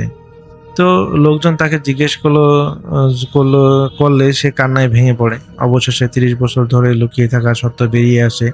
রহিমাকে অপহরণ করে হত্যা করা হয়েছিল। তারপর প্রমাণ লুকানোর জন্য তারা আসলে ঘটনাটি গোপন রাখা হয় এবং ডায়েরির শেষ পৃষ্ঠাগুলো তারাই নাকি ছিঁড়ে ফেলেছিল। তো সব কথা স্বীকার করার পর কয়েকদিন পর সালামত মারা যায়। তার মৃত্যুর পর থেকে গ্রামের মানুষ আর কখনো সেই রহস্যময় কান্নার শব্দ শোনেনি। বাজারের পাশেও তার কোনো অদ্ভুত ঘটনা ঘটেনি। কিন্তু ঘটনাটা একেবারে শেষ অংশটি আজও আমাকে ভাবায় যে রহিমা ঘটনা প্রায় 1 মাস পর আমি এক রাতে বাড়ির উঠানে বসেছিলাম। তো হালকা বাতাস বইতেছিল, তো হঠাৎ চোখে পড়লো দূরের সেই বাঁশঝড়ের দিকে। সেখানে এক মুহূর্তের জন্য আমি একজন নারীকে দাঁড়িয়ে থাকতে দেখলাম। তিনি সাদা কাপড় পরা ছিলেন, আগের মতোই নিঃশব্দ, কিন্তু তার মুখে ছিল এক ধরনের শান্তির হাসি। তো তিনি বেশ একটা প্রফুল্ল দেখাচ্ছিল। তো আমি দেখা যায় সেখানে আর উঠানে থাকেনি, আমি পরে বাসায় রুমের ভিতর চলে যাই। তো রাসেল ভাই এরপর থেকে নাকি সে আর কখনো এই ধরনের ঘটনাগুলো দেখেনি, বা ওই গ্রামের কেউ নাকি এই ঘটনাগুলো আর সম্মুখীন হয়নি। তো এই রাসেল নামে যে আমাকে ঘটনা পাঠিয়েছেন তিনি জানিয়েছেন যে পরবর্তীতে এই গ্রামে বিশেষ করে বাঁশঝড়ে যে ভৌতিক ঘটনাগুলো ঘটতো সেগুলোর আসলে কেউ সম্মুখীন আর হয়নি। এটা ছিল একটা মানে ভাইরাল একটা ঘটনা, যেটা কাশিমপুর গ্রামের, বিশেষ করে গাইবান্ধার কাশিমপুর গ্রামের নাকি এটা লোকে লোকে মানুষের কাছে প্রচলিত। ঘটনাটার সময়কাল ছিল 2008 সালে। এটা মোটামুটি 18 বছর আগের একটি ঘটনা, যেটা আমার কাছে শেয়ার করেছেন রাসেল। তো আমি চেষ্টা করেছি যে রাসেল ভাইয়ের মতো করেই শেয়ার করার। যদি ভুল ত্রুটি হয়ে থাকে তাহলে ক্ষমা সুন্দর দৃষ্টিতে দেখবেন। তো সবাই ভালো থাকবেন, সুস্থ থাকবেন এই প্রত্যাশায়। আল্লাহ হাফেজ। দেখা হবে নতুন কোনো ঘটনা নিয়ে। সেই পর্যন্ত সবাই ভালো থাকবেন।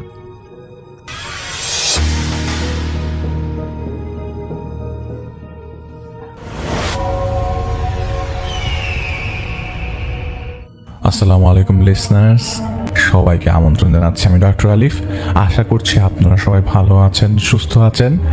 এখন একটা ঘটনা শোনাবো আপনাদেরকে, যেটি ঘটনাটি আমাদেরকে পাঠিয়েছেন আরমান সরকার ভাই। উনি ঘটনাটি শেয়ার করেছেন এবং তিনি শেয়ার করেছেন তাদেরই গ্রামের পার্শ্ববর্তী কোনো একটি এলাকার, এবং যার কাছ থেকে সংগ্রহ করা হচ্ছে তার নাম সুমন, যেটি একটি ছদ্মনাম। এবং সুমন ভাইয়ের পরিবারের সাথে আসলে ঘটনাটি ঘটে বিধায় আমরা সেই নামটি গোপন রাখছি। ঘটনার সময়কাল 80 দশকের সময় হবে। তো ম্যাক্সিমাম টাইমই দেখা যায় যে আমরা আসলে যেসব ঘটনাগুলো কালেক্ট করছি সেসব ঘটনা একটু পুরাতন সময়কার, এবং সেসব ঘটনাগুলো খুব ধামাচাপা পড়ে যাওয়া ঘটনাগুলোই আমরা কালেক্ট করছি। তো ঘটনার মূল সূত্র আসলে সুমন ভাইয়ের বাবা তালেব মুন্সির সাথে। তালেব মুন্সির ছিলেন, ওনারা ছিলেন আসলে 2 ভাই, এবং ইমরান মুন্সি ওনার হচ্ছে বড় ভাই, এবং উনি হচ্ছে তালেব মুন্সি হচ্ছে ছোট। তো তালেব মুন্সি সাহেবের ছেলেই হচ্ছে সুমন, যিনি ঘটনাটি পাঠিয়েছেন। তো ইমরান মুন্সি এবং তালেব মুন্সি পেশায় ছিলেন একজন গৃহস্থী চাষাবাদ, যারা গৃহস্থ জমি চাষাবাদ করে, এবং এইভাবেই তারা আসলে সারা বছর জীবিকা নির্বাহ করত। গ্রামে মোটামুটি তাদের অবস্থা মোরলেস ভালো ছিল। একদিন তারা 2 ভাই প্ল্যান করে, আর গ্রামের বাড়িতে এটা কিন্তু সবসময় সচরাচর দেখা যায় যে এক ভাই আরেকের সাথে মাসোয়ারা করে এবং তারা প্ল্যান করে। তাদের কিন্তু আলটিমেট টার্গেটই থাকে জমি কেনা। তো তারাও জমি কেনার একটা প্ল্যান করে এবং সেখানে পুকুর খনন করে মাছ চাষ শুরু করবে, এরকম প্ল্যান করতে থাকে। শুরুতেই জমি আসলে তারা ধানি জমি বা ফসল ফলাবে এরকম প্ল্যান করে না। তারা জমি কিনে সেখানে পুকুর মানে গর্ত করে পুকুর করে সেই জায়গাটাতে মাছ চাষের প্ল্যান করা শুরু করে। তো সেই প্ল্যান মোতাবেক তারা তাদের বাড়ির পেছনেই একটা জমি আসলে 2 ভাগে ক্রয় করে, এবং কিছুদিনের মধ্যেই তারা খনন করা শুরু করে দেয়। আর গ্রামের বাড়িতে ওই সময় খনন করাটা এখন যতটা ইজি তখন ততটা ইজি ছিল না। তো বেশ কিছুদিন সময় নিয়ে তারা খনন করার পরে সেই জায়গাটা অনেক বড় পুকুরের মতো পরিণত করে ফেলে। তো তারা ধীরে ধীরে মাছ চাষ শুরু করে। প্রথম দিকে মাছের ফলন এত বেশি না হলেও বছর 2-1 যেতে না যেতেই তাদের মাছের ব্যবসা বেশ লাভবান হতে শুরু করে, এবং তারা যে প্ল্যান মোতাবেক আগাচ্ছিল সেই প্ল্যান মোতাবেক তারা তখন সফলতার মুখ দেখতে থাকে। সমস্যাটা তৈরি হয় যখন ছোট ভাই তালেব তার নিজ বড় ভাইয়ের ছেলে সাথে ছল চাতুরির মাধ্যমে পুকুরটা নিজের নামে লিখে নিতে চায়। সমস্যাটা ওই জায়গা থেকে শুরু। আসলে বড় ভাই ইমরান মুন্সি কিছুটা সহজ সরল প্রকৃতির ছিল বিধায় বিষয়টা তিনি আন্দাজ করতে পারেন নাই। আর গ্রামে তখন এই ধরনের এখন যেরকম ভেরিফিকেশনের একটা ব্যবস্থা আছে, তখন তো এরকম ভেরিফিকেশনের ব্যবস্থা ছিল না। অনেকে টিপসই দিয়ে জমি দখল করে নিয়েছে, অনেক টিপসই দিয়ে নিজের নামে অনেক কিছুই করে নিয়েছে, রেকর্ড করে নিয়েছে। তো ছল চাতুরের মাধ্যমে নিজের নামে লিখে ফেলে। আর বড় ভাই ইমরান মুন্সি ছিল একটু বোকা, একটু সহজ সরল প্রকৃতির, আর তিনি আন্দাজই করতে পারেন নাই। দুই ভাই মিলে এতদিন প্ল্যান করেছে, আন্দাজ করা তো সম্ভবই না, নিজের আপন ভাই। তালেব মুন্সি কি করে, ফুসলে ইমরান মুন্সির কাছ থেকে পুকুরের জমিটা লিখে নেয়। তো ইমরান মুন্সি নিজের ছোট ভাই থেকে এই বিষয়টা কোনোভাবে মেনে নিতে পারেন নাই।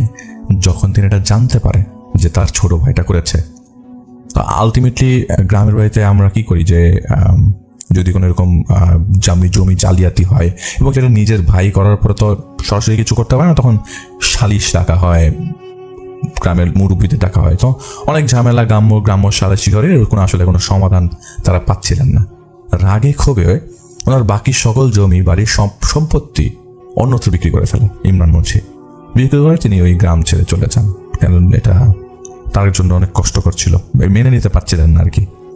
তো তিনি পুরো পরিবার সহ কোথায় চলে গিয়েছেন সে সময় গ্রামের ওই মুহূর্তে কেউ জানতে পারেনি।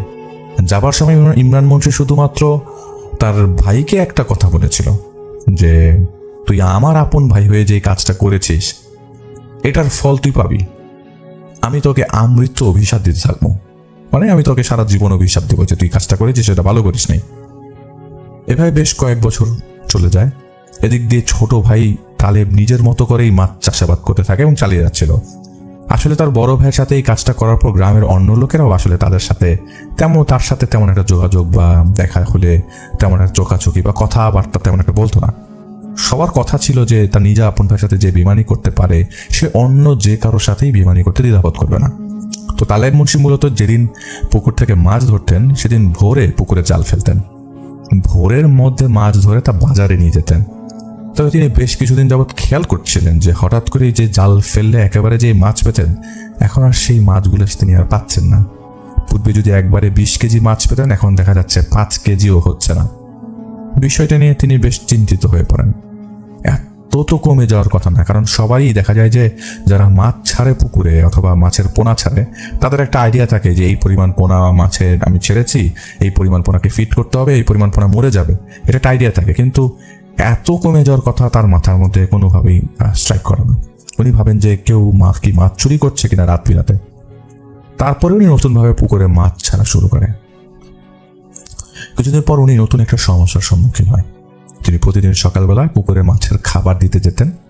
তো একদিন সকালবেলা তিনি পুকুর পাড়ে গিয়ে দেখেন কিছু কিছু জায়গায় কয়েকটি করে মাছ পড়ে আছে, আর মাছের শুধুমাত্র মাথার অংশই পড়ে রয়েছে, বাকি অংশ নাই। তো উনি তো অবাক হয়ে যায়, দেখে মনে হচ্ছে কেউ মাথার অংশ রেখে বাকি অংশ খেয়ে নিয়েছে। এই বিষয়টা প্রথম দিন তিনি এতটা মাথা ঘামায় না, এতটা চিন্তা করে না, ভাবে হয়তো কোনো প্রাণী বা কোনো জীবজন্তু এসে খেয়ে গেছে। কিন্তু বিষয়টা নিয়মিত হতে থাকে, একদিন দুদিনের ঘটনা না, বিষয়টা প্রতিদিন করতে থাকে। প্রতিদিনই তিনি সকালবেলা পুকুর পাড়ে একইভাবে মাছ পড়ে থাকতে দেখতে শুরু করলেন। প্রতিদিন এভাবে মাছ নষ্ট হতে থাকলে তো পুকুরে তার একটা সময় মাছই থাকবে না। তাই তিনি রাতের বেলা পুকুর পাহারা দেওয়ার চিন্তা করেন, সিদ্ধান্ত নেয়। এই কাজের জন্য তিনি একটা লোক রাখেন পাহারা দেওয়ার জন্য, যাতে এই সমস্যার সমাধান পাওয়া যায়। আর আমরা জানি যে গ্রামের বাড়িতে দেখা যায় যে এরকম পাহারা দেওয়ার জন্য নৌকার মতো একটা ছই করে পুকুর বা দিঘি বা কোনো ধরনের ক্যানেল থাকলে সেটার মধ্যে দেওয়া যায়, যাতে পুকুরে মাছ কেউ চুরি না করে নিয়ে যায়। তো একদিন সকালবেলা যাকে পাহারা দেওয়ার জন্য রাখা হয়েছিল সে এসে তালেব মুন্সিকে বলছে যে সে আর এই পাহারা দেওয়ার কাজ করতে পারবে না। তালেব মুন্সি প্রথমে ভেবে নিয়েছে হয়তো যে তাকে যেই টাকার বিনিময়ে রাখা হয়েছে সেটা তার জন্য যথেষ্ট না, তাই সে আর কাজটি করতে যাচ্ছে না। তাকে যখন জিজ্ঞেস করা হয় যে কেন আর কাজ করবি না কেন, তখন সে জানায় যে এই পুকুরের সমস্যা আছে, এখানে ভূত আছে, সেই পুকুরের ধারে কাছেও যাবে না আর। তো তালেব মুন্সি কিছুটা রেগে যায় এবং বলে যে তুই কাজ করতে চাস না, করবি না, তোর এই টাকায় না হলে সেটা বল, উল্টাপাল্টা আজগুবি কথা কি বলতেছিস। তখন সে বলে না, এই পুকুরে ভূত আছে, আমি ঠিকই কইতাছি, আপনার পুকুরে ভূত আছে, আমি দেখছি। আমি আর একদিন যদি যাই তাহলে আপনার মাছ যেমনে খায় আমারও এমনি খাইব। আমি আর পারতাম না আপনার এই কাজ করতে। আপনি অন্য মানুষ গিয়া খোঁজেন। তালেব মুন্সি পরে জিজ্ঞেস করে, যাচ্ছে মানলাম আমার পুকুরে ভূত আছে, তাহলে আমাকে খুইলা কহ যে তোরে তো কি হইছে, তুই ভূত দেখছস কেমনে, কি দেখছস, তুই কি ভূত দেখছস? তখন পাহারা দেয়া সেই লোকটা বলে যে প্রতিদিনের মতো সে পুকুর পাহারা দিচ্ছিল। তো হঠাৎ পুকুরে কিছুটা ঝাঁপ দিলে যেমন শব্দ হয়, মনে হয় অনেক ওজনদার কোনো মানুষ যদি ঝাঁপ দেয়, সেরকম একটা শব্দ তিনি শুনতে পান। তিনি তাৎক্ষণিক শব্দ যেদিক থেকে আসলো, যেদিক থেকে এসছে, সেদিকে টর্চ মেরে দেখেন সেখানে কিছু আছে কিনা। দেখেন সেখানে কিছুই নেই। আর পুকুরে ঝাঁপ দিলে তো পানিতে ঢেউ বা নাড়াচাড়া করার কথা, তিনি দেখলেন তেমন কিছুই নেই। যদি কেউ কর্নার দিয়ে পানিতে ঝাঁপ দেয় তাহলে সেই ঢেউটা একটা সময় চারিপাশে ছড়িয়ে যাবে। বড় সড়ো যে শব্দটা এসছে তাতে মনে হয়েছে যে ঝাঁপের সাইজ অথবা যিনি ঝাঁপ দিয়েছেন তারও সাইজ অনেক বেশি বড়। আপনারা পাশে যদি পুকুরের পাশে হেঁটে যান, কেউ যদি জোরে ঝাঁপ দেয় এবং সে যদি একটু ওজনদার ব্যক্তি হয়, আপনারা সাথে সাথেই জিনিসটা আন্দাজ করতে পারবেন যে কত জোরে ঝাঁপ দিলে কতটুকু জোরে পানি ছিটকাতে পারে, অথবা পানি ছিটকানোর সাথে সাথে ফ্লোটাও কিন্তু আপনারা বুঝতে পারবেন। কিন্তু সেখানে চারিপাশে কোনো কিছু দেখা যাচ্ছিল না। সেটাকে মনের ভুল ভেবে এড়িয়ে যায়।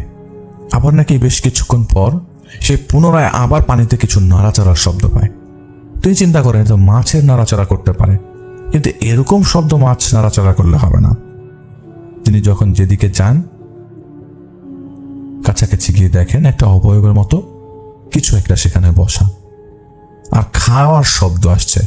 একটা কেউ যদি খায় যেরকম শব্দ আসে সেরকম খাওয়ার শব্দ আসছিল। যেই না পাহারাদার লোকটা অবয়বটার দিকে টর্চ মারবে, সেই মুহূর্তে অবয়বটা পানিতে ঝাঁপ দেয়। আশ্চর্যের বিষয়, এবার পানিতে ঝাঁপ দেওয়া সত্ত্বেও পানির কোনো পরিবর্তন ছিল না, অর্থাৎ পুকুরের পানি সম্পূর্ণ স্বাভাবিক। মনে হচ্ছিল কিছুই হয়নি। তার ঘাম বেরোতে থাকে, নার্ভাস হয়ে যায়। চারিপাশ অন্ধকার, কোনো শব্দ নাই, নিস্তব্ধ ঝিঝি পোকার শব্দ, এবং তিনি একা।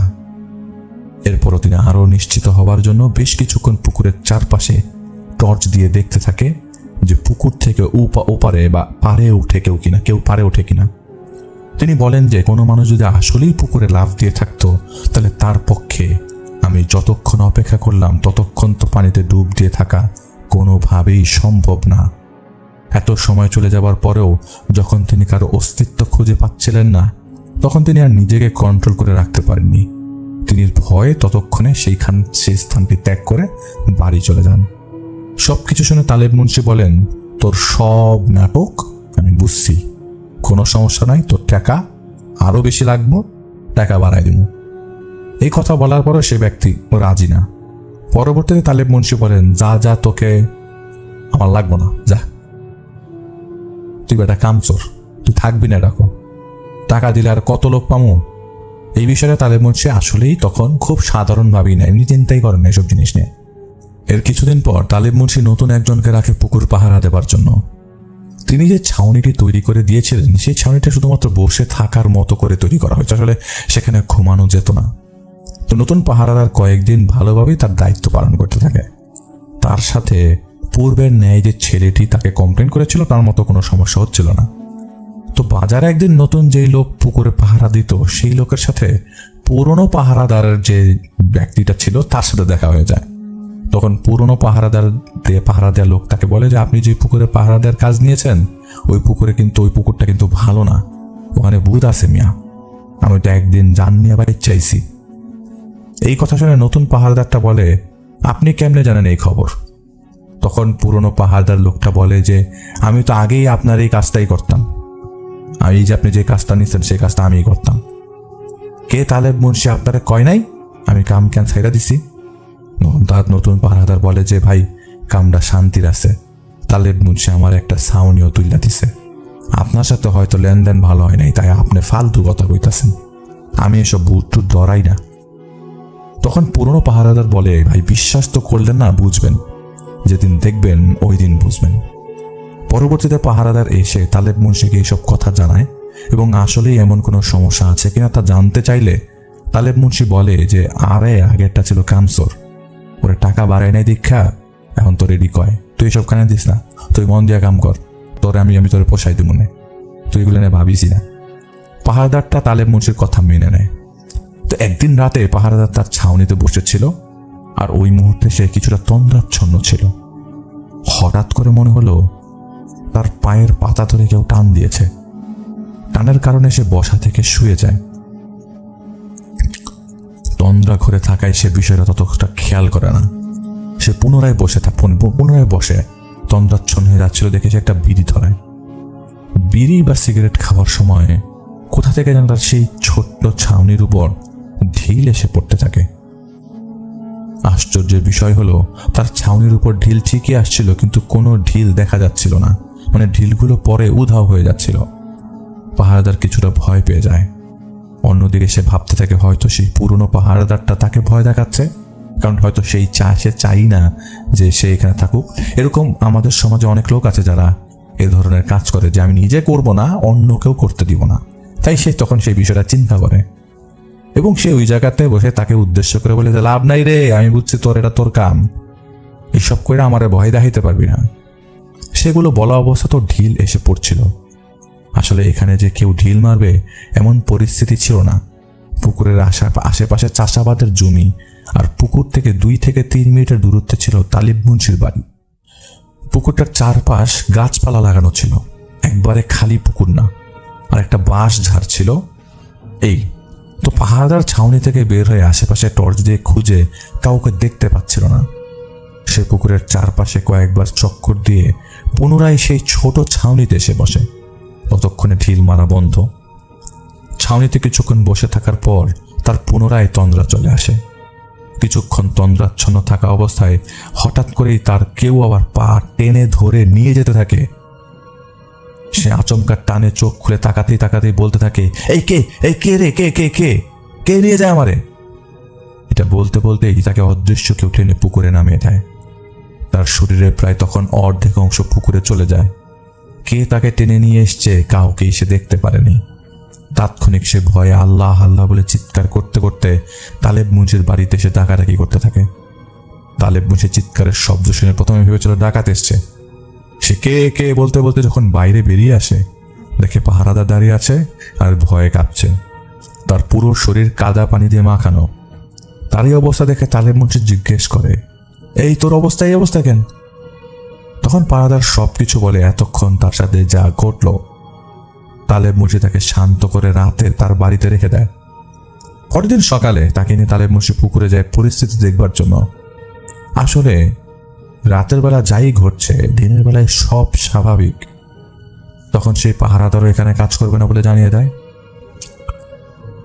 দ্বিতীয়বারের বেলা এবার তালেব মুন্সি বিষয়টা সিরিয়াস ভাবে নেয় যে পরপর 2জন লোক এভাবে ভয় পেয়েছে, আসলেই কি তার পুকুরে কোনো সমস্যা আছে? বিষয়টা নিয়ে তিনি মোরলেস চিন্তিত হয়ে পড়েন। এর কয়েকদিনের মাঝেই ওনার পুকুরে জাল ফেলার সময় হয়ে যায়। তো যারা জেলে ছিল তাদের সাথে কথা বলে রাখে যে পরের দিন ভোরবেলা তার বাড়িতে এসে তাকে যেন ডাক দেয়। যেহেতু তিনি ভোরের দিকেই পুকুরে মাছ ধরতেন, আর এটা একটা নিয়ম যে যারা সকাল সকাল অথবা ভোরের বেলা পুকুরে মাছ ধরতে পারতেন তারা সকালের বাজারটা ধরতেন। তো পরের দিন ঠিকই সেই জেলের যে প্রধান ছিল সে এসে তালেব মুন্সিকে ডাকতে থাকে। লিডার যে ডাক শুনে তালেব মুন্সি ঘুম থেকে উঠে রেডি হয়ে বের হয়ে যায়। আসলে তখন কয়টা বাজে তা তিনি মোটেও খেয়াল করেননি। তিনি সেই লোকের সাথে পুকুরের দিকে চলে যান। ভোরের দিকে পুকুরের সামনে গিয়ে দেখেন অন্যান্য আরো জেলে কেউ নেই, শুধুমাত্র সেই লোকটা একা। সেখানে শুধুমাত্র তিনি আর যে লোক তাকে ডেকে নিয়ে এসছে সে। তালেব মুন্সি যখন জিজ্ঞেস করে যে বাকিরা কোথায়, সে লোক বলে ওরা আসছে, চলেন ওরা আইতে আমার জালটা গুছায় ফেলাই। তখন তালেব মুন্সি জিজ্ঞেস করেন, আপনি একলা জাল কিভাবে নিয়ে আইলেন? তখন সেই লোক জানায়, এটা কোনো ব্যাপার হইল নাকি? কি যে কন্যা ভাই, ধরেন জালটা ঠিক করে আমরা কাম শুরু করে দিই, ওরা আইলে জাল টানতে কমু। অন্যদিকে আসলেই যারা জেলে সেই লোকেরা তালেব মুন্সির বাড়িতে গিয়ে তাকে ডাকতে থাকে। তো তাদের চিৎকার অথবা ডাক শুনে তালেব মুন্সির স্ত্রী বের হয়ে বলে যে আপনাকে ভাই তো আরো ঘন্টা 2 আগেই গেল, আপনারই কি অহন আইছেন? তাহলে হ্যাঁ গেল কার লগে? তখন জেলে লোকটা বলে, আচ্ছা আমি পুকুরে গিয়ে দেখতেছি হ্যাঁ না আছে কিনা। এই বলে সে লোক পুকুরে চলে যায়। সেখানে গিয়ে তিনি প্রথমে কাউকে দেখতে পান না। তখন হালকা হালকা আলো হচ্ছিল আর লোকরাও টর্চ দিয়ে দেখছিল আশেপাশে। হঠাৎ তারা কারো গোঙানির শব্দ শুনতে পায়। সেই শব্দটা তারা ফলো করে টর্চ দিয়ে দেখতে থাকে। কেউ যেন কাদামাটির মধ্যে পড়ে আছে পুকুরের এক পারে। তাড়াতাড়ি করে তারা সবাই ধরে তাকে যখন উপর উঠায়, তখন দেখতে পায় এটা তালেব মুন্সি। তখন তাকে ধরাধরি করে বাড়িতে নিয়ে আসে। পরদিন সকালে ডাক্তার ডাকা হয়। তিনি তখনও জ্ঞানহীন ছিল, পুরোপুরি জ্ঞান ফেরেনি। ডাক্তার জানান যে হয়তো প্রেশার লো হয়ে গেছে, তাই অজ্ঞান হয়ে গেছে, ওষুধ দিয়ে যাচ্ছে, ঠিক হয়ে যাবে। সেদিন সন্ধ্যার দিকে ওনার পুরোপুরি ভাবে জ্ঞান ফিরে আসে। তখন ওনাকে রাতে কি হয়েছিল জানতে চাইলে উনি ধীরে ধীরে সব আস্তে আস্তে বলতে থাকে। তিনি জানান সেই রাতে তিনি তো জেলের ডাকে ঘুম তার ভাঙে এবং জেলের ডাকে শুনে সে পুকুরে যায়। গিয়ে সে লোক ছাড়া কাউকে তিনি দেখতে পাচ্ছিলেন না। বাকিদের আসতে দেরি হয়। সেই জেলে তাকে নিয়ে কাজ শুরু করতে চায়। যখন তিনি জালের এক মাথা নিয়ে কিছুটা পানিতে নেমে যায়, ঠিক তখন সেই লোকটা তাকে বলতে থাকে, আরেকটু নিচে যান। একটু একটু করে তিনি প্রায় কোমর সমান পানিতে চলে যায়। সেই সময় জেলেরূপী লোকটা বলে, আরে ভাই, মাছ চাষ করেন, এখনো মাছ ধরাই শিখলেন না, দাঁড়ান আমি দেখাইতেছি কি করবেন। এই কথা বলে লোকটা তার কাছে এসে ধাক্কা দিয়ে তাকে অনেকটা দূরে পাঠিয়ে দেয়, পুকুরের অনেকটা মাছ বরাবর। তখন তিনি দেখেন যে সেই লোকটার আস্তে আস্তে একটা ভয়ঙ্কর রূপ ধারণ করতে থাকে। অন্ধকারের মধ্যে সেই হালকা আবছা আলোয় তার চোখগুলা দেখা যাচ্ছিল। রাগান্বিত কর্কশ গলায় বলতে থাকে, তরে আজকে পাইছি, অনেক মানুষ ঠকাইছস, আজ আমারে ঠকা, দেখি কত সেনা হইছস। তখন তালেব মুন্সি বলে, আমি কি করলাম আর আপনি কে? আপনারা মাছ ধরে আসছেন, তাহলে আমার সাথে এমন করছেন কেন? তখন সে অভাবটা বলে, তোর সাথে এমন করতেছি কে? তুই জানোস না? কেন তুই জানোস না? কতদিন ধইরা তরে ধরার সুযোগ খুঁজতেছিলাম, শেষ পর্যন্ত তরে পাইছি, দিয়ে তরে কে বাঁচায়। এই বলে সেই লোকটা তাকে পানির মধ্যে চুবাতে থাকে। বেশ কিছুক্ষণ চুবানোর পর তিনি একদম শক্তিহীন হয়ে যান। তিনি মনে করছিলেন আজকেই তার দিন শেষ, তার সময় শেষ। হঠাৎ করে সেই লোকটা তাকে পুকুরের পাড়ের দিকে ছুঁড়ে মারার পর তিনি আর কোনো ধরনের কিছু মনে করতে পারছিলেন, তার হুঁশ ছিল না। এই যে আমি তোমাদের সামনে। তালেব মুন্সির কথা শুনে সবাই ভয় পেয়ে যায়, কারণ এটা স্বাভাবিক না। অনেকে আবার বিশ্বাস করতে চায় না এই যে এইসব কিছু হয়েছে। ওনাদের মসজিদের ইমামের সাথে বিষয়টা জানালে ইমাম বলতে থাকে, রাত বিরাতে পুকুরে গেলে ওরকম টুকটাক হয়, এটা কোনো সমস্যা না, ঠিক হয়ে যাবে হুজুর। এই বলে ও তাদেরকে বিদায় করে। আসলে হুজুরের কথায় তিনি সান্ত্বনা পাননি, কারণ তিনি নিশ্চিত ছিলেন পুকুরে কোনো না কোনো সমস্যা আছে। সমস্যাগুলো এতদিন পুকুর রিলেটেড হলেও পরবর্তীতে তাদের বাড়িতেও ঘটতে শুরু করে। প্রথমে যেদিন তাদের বাড়িতে সমস্যা দেখা দেয়, একদিন রাতে হঠাৎ করে প্রচণ্ড ঝড় বৃষ্টি শুরু হয়। বাইরে এত জোরে ঝড় হচ্ছিল যে কোনো মুহূর্তে তাদের ঘর উড়িয়ে নিয়ে যাবে, এরকম অবস্থা। সারা রাত এভাবেই চলতে থাকে।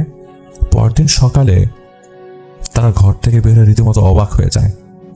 হতবাক হয়ে যাওয়ার কারণ ছিল, রাতে এত ঝড় হলো অথচ বাইরে এর কোনো ছিটে ফোটাও নাই। অর্থাৎ যেই পরিমাণ ঝড় হয়েছে, রাতে তার কোনো আলামতি সকালবেলা পাওয়া যাচ্ছে না। মানে যদি রাতেবেলা ঝড় হয়, তুফান হয়, বৃষ্টি হয়, সবকিছু ওলটপালট লন্ডভন্ড হয়ে থাকবে, কারণ এরকম শব্দই পাওয়া যাচ্ছিল। কিন্তু সবকিছুই তখন স্বাভাবিক ছিল। যখন সকালবেলা বাড়ির আশেপাশে অন্যান্যদের জিজ্ঞেস করা হয় যে রাত্রে বৃষ্টি হয়েছিল কিনা বা ঝড় হয়েছে কিনা, তখন আশেপাশের লোকেরা বলে যে তারা তো এরকম কিছু দেখেনি। এটা শুনে তারা বেশ অবাক হয়ে যায়। তখন তালেব মুন্সির পরিবারের সবাই ভাবে যে রাতে তাহলে ভুল শুনেছে তারা, কিন্তু এতক্ষণ তো ভুল শোনার কথা না, এবং কোনোভাবেই বিষয়টা তারা ম্যাচ করাতে পারছিল না, মিলাতে পারছিল না। অন্য একদিন তালেব মুন্সি পুকুরে যায় মাছ পাহারা দেওয়ার জন্য। তিনি পুকুরের এক পাশে যেতে দেখেন যে পুকুরের পাশে একটা গাছের নিচে একটা অবয়বের মতো কেউ বসে আছে। তিনি কে করে সামনে যেতেই সে অবয়বটা পানির মধ্যে লাফ দেয়। যেহেতু আগে ওনার সাথে সমস্যা হয়েছে, তাই জিনিসটা কে ছিল উনি না দেখে ভয়ে তাড়াতাড়ি বাড়ি চলে আসে। সমস্যাগুলো এক পর্যায়ে না নিতে পারে তিনি আরেকজন হুজুরের কাছে দ্বারস্থ হন। তো হুজুরকে তিনি তার সমস্যার যাবতীয় কথাবার্তা বলেন। হুজুর ওনার সবকিছু শুনে বলে, আচ্ছা ঠিক আছে, যেহেতু আপনার পুকুরে ঘটনাগুলো ঘটছে, আমাকে পুকুরে যেতে হবে, গিয়ে আমি দেখবো কি সমস্যা। একদিন হুজুর তালেব মুন্সিকে নিয়ে পুকুরে যায়। হুজুর পুকুরের আশপাশ ভালো করে ঘুরে দেখেন। সব কিছু ঘুরে দেখার পর হুজুর জানান যে সেখানে সমস্যা আছে। মাছ চাষ করেন তো, তাই হয়তো পিশাচের আনাগোনা আছে। তো হুজুর বলে যে আমি বন্ধ করে দিয়ে যাচ্ছি, আশা করি পরবর্তীতে এরকম কোনো সমস্যা হবে না। এবং হুজুর সেখানে ওনার নিজের মতো কিছু কাজ করে পরে চলে যায়। হুজুর পুকুর বন্ধ করে দেওয়ার পর থেকে কিছু সমস্যা ওনার বাড়িতে হতে থাকে। বাড়ির চালের উপরে ঢিল মারার শব্দ, চালের উপর দিয়ে কারো হেঁটে যাওয়ার শব্দ, ঝড় বৃষ্টি না হওয়া সত্ত্বেও বাইরে প্রচণ্ড রকম ঝড় বৃষ্টির শব্দ, এরকম বহু কিছু। একদিন তার হাটে যাওয়ার প্রয়োজন হয়। তিনি সকালবেলা হাটের উদ্দেশ্যে রওনা দেন। গ্রাম থেকে হাট মোটামুটি ভালো দূরে ছিল। ফিরতে ফিরতে সন্ধ্যা হয়ে যায়। উনি মোটামুটি ওনার গ্রামের কাছাকাছি চলে আসেন। এমন সময় উনি সিগারেট খাওয়ার কথা চিন্তা করেন, কিন্তু তার কাছে আগুন বা সিগারেট জ্বালানোর মতো কোনো সরঞ্জাম ছিল না। তো উনি যেই রাস্তা দিয়ে বাড়ি ফিরছিলেন, সেখান থেকে তার কিছুটা সামনে একটা কালভার্ট ছিল, ছোট্ট কালভার্ট ছিল বা ব্রিজ ছিল। তিনি দেখেন ব্রিজের রেলিংয়ে কেউ বসে আছে। তিনি ভাবলেন যে হয়তো ওই লোকের কাছে আগুন পাওয়া যেতে পারে। তো তিনি ব্রিজ পর্যন্ত গিয়ে সেই লোককে জিজ্ঞেস করলেন যে ভাই, আপনার কাছে কি বিড়ি জ্বালানোর জন্য আগুন বা ম্যাচ আছে? সেই লোকটা তার থেকে উল্টো দিকে ঘুরে বসেছিল। সে যখন পেছন থেকে কথাগুলো বলছে, তখন রেলিংয়ে বসে থাকা লোকটা শরীর না ঘুরিয়ে তার সম্পূর্ণ মাথাটা পেছনে ঘুরিয়ে তালেব মুন্সিকে বলে, আছে, আগুন আছে, আয় তোরে আজকে আগুন দিয়া জ্বলাই দিই। দেখে মনে হচ্ছিল তার চোখ দুটো দিয়েই আগুনের ফুলকি বের হচ্ছে। বসে থাকা লোকটার এই অবস্থা দেখে তিনি এক চিৎকার দিয়ে সেখান থেকে দৌড় দেন। আসলে হঠাৎ করে সামনে এমন কিছু দেখবেন, এইটা তিনি কল্পনা করেননি। দৌড়াতে দৌড়াতে উনি বাড়ি ফিরে আসেন। ওনার এই অবস্থা দেখে ওনার স্ত্রী ওনাকে ঘরে নিয়ে শান্ত করে উনি কোনোভাবে কেন এভাবে দৌড়াতে দৌড়াতে এসছেন তা জানতে চান। তিনি বিষয়টা তার স্ত্রীর সাথে শেয়ার করেন।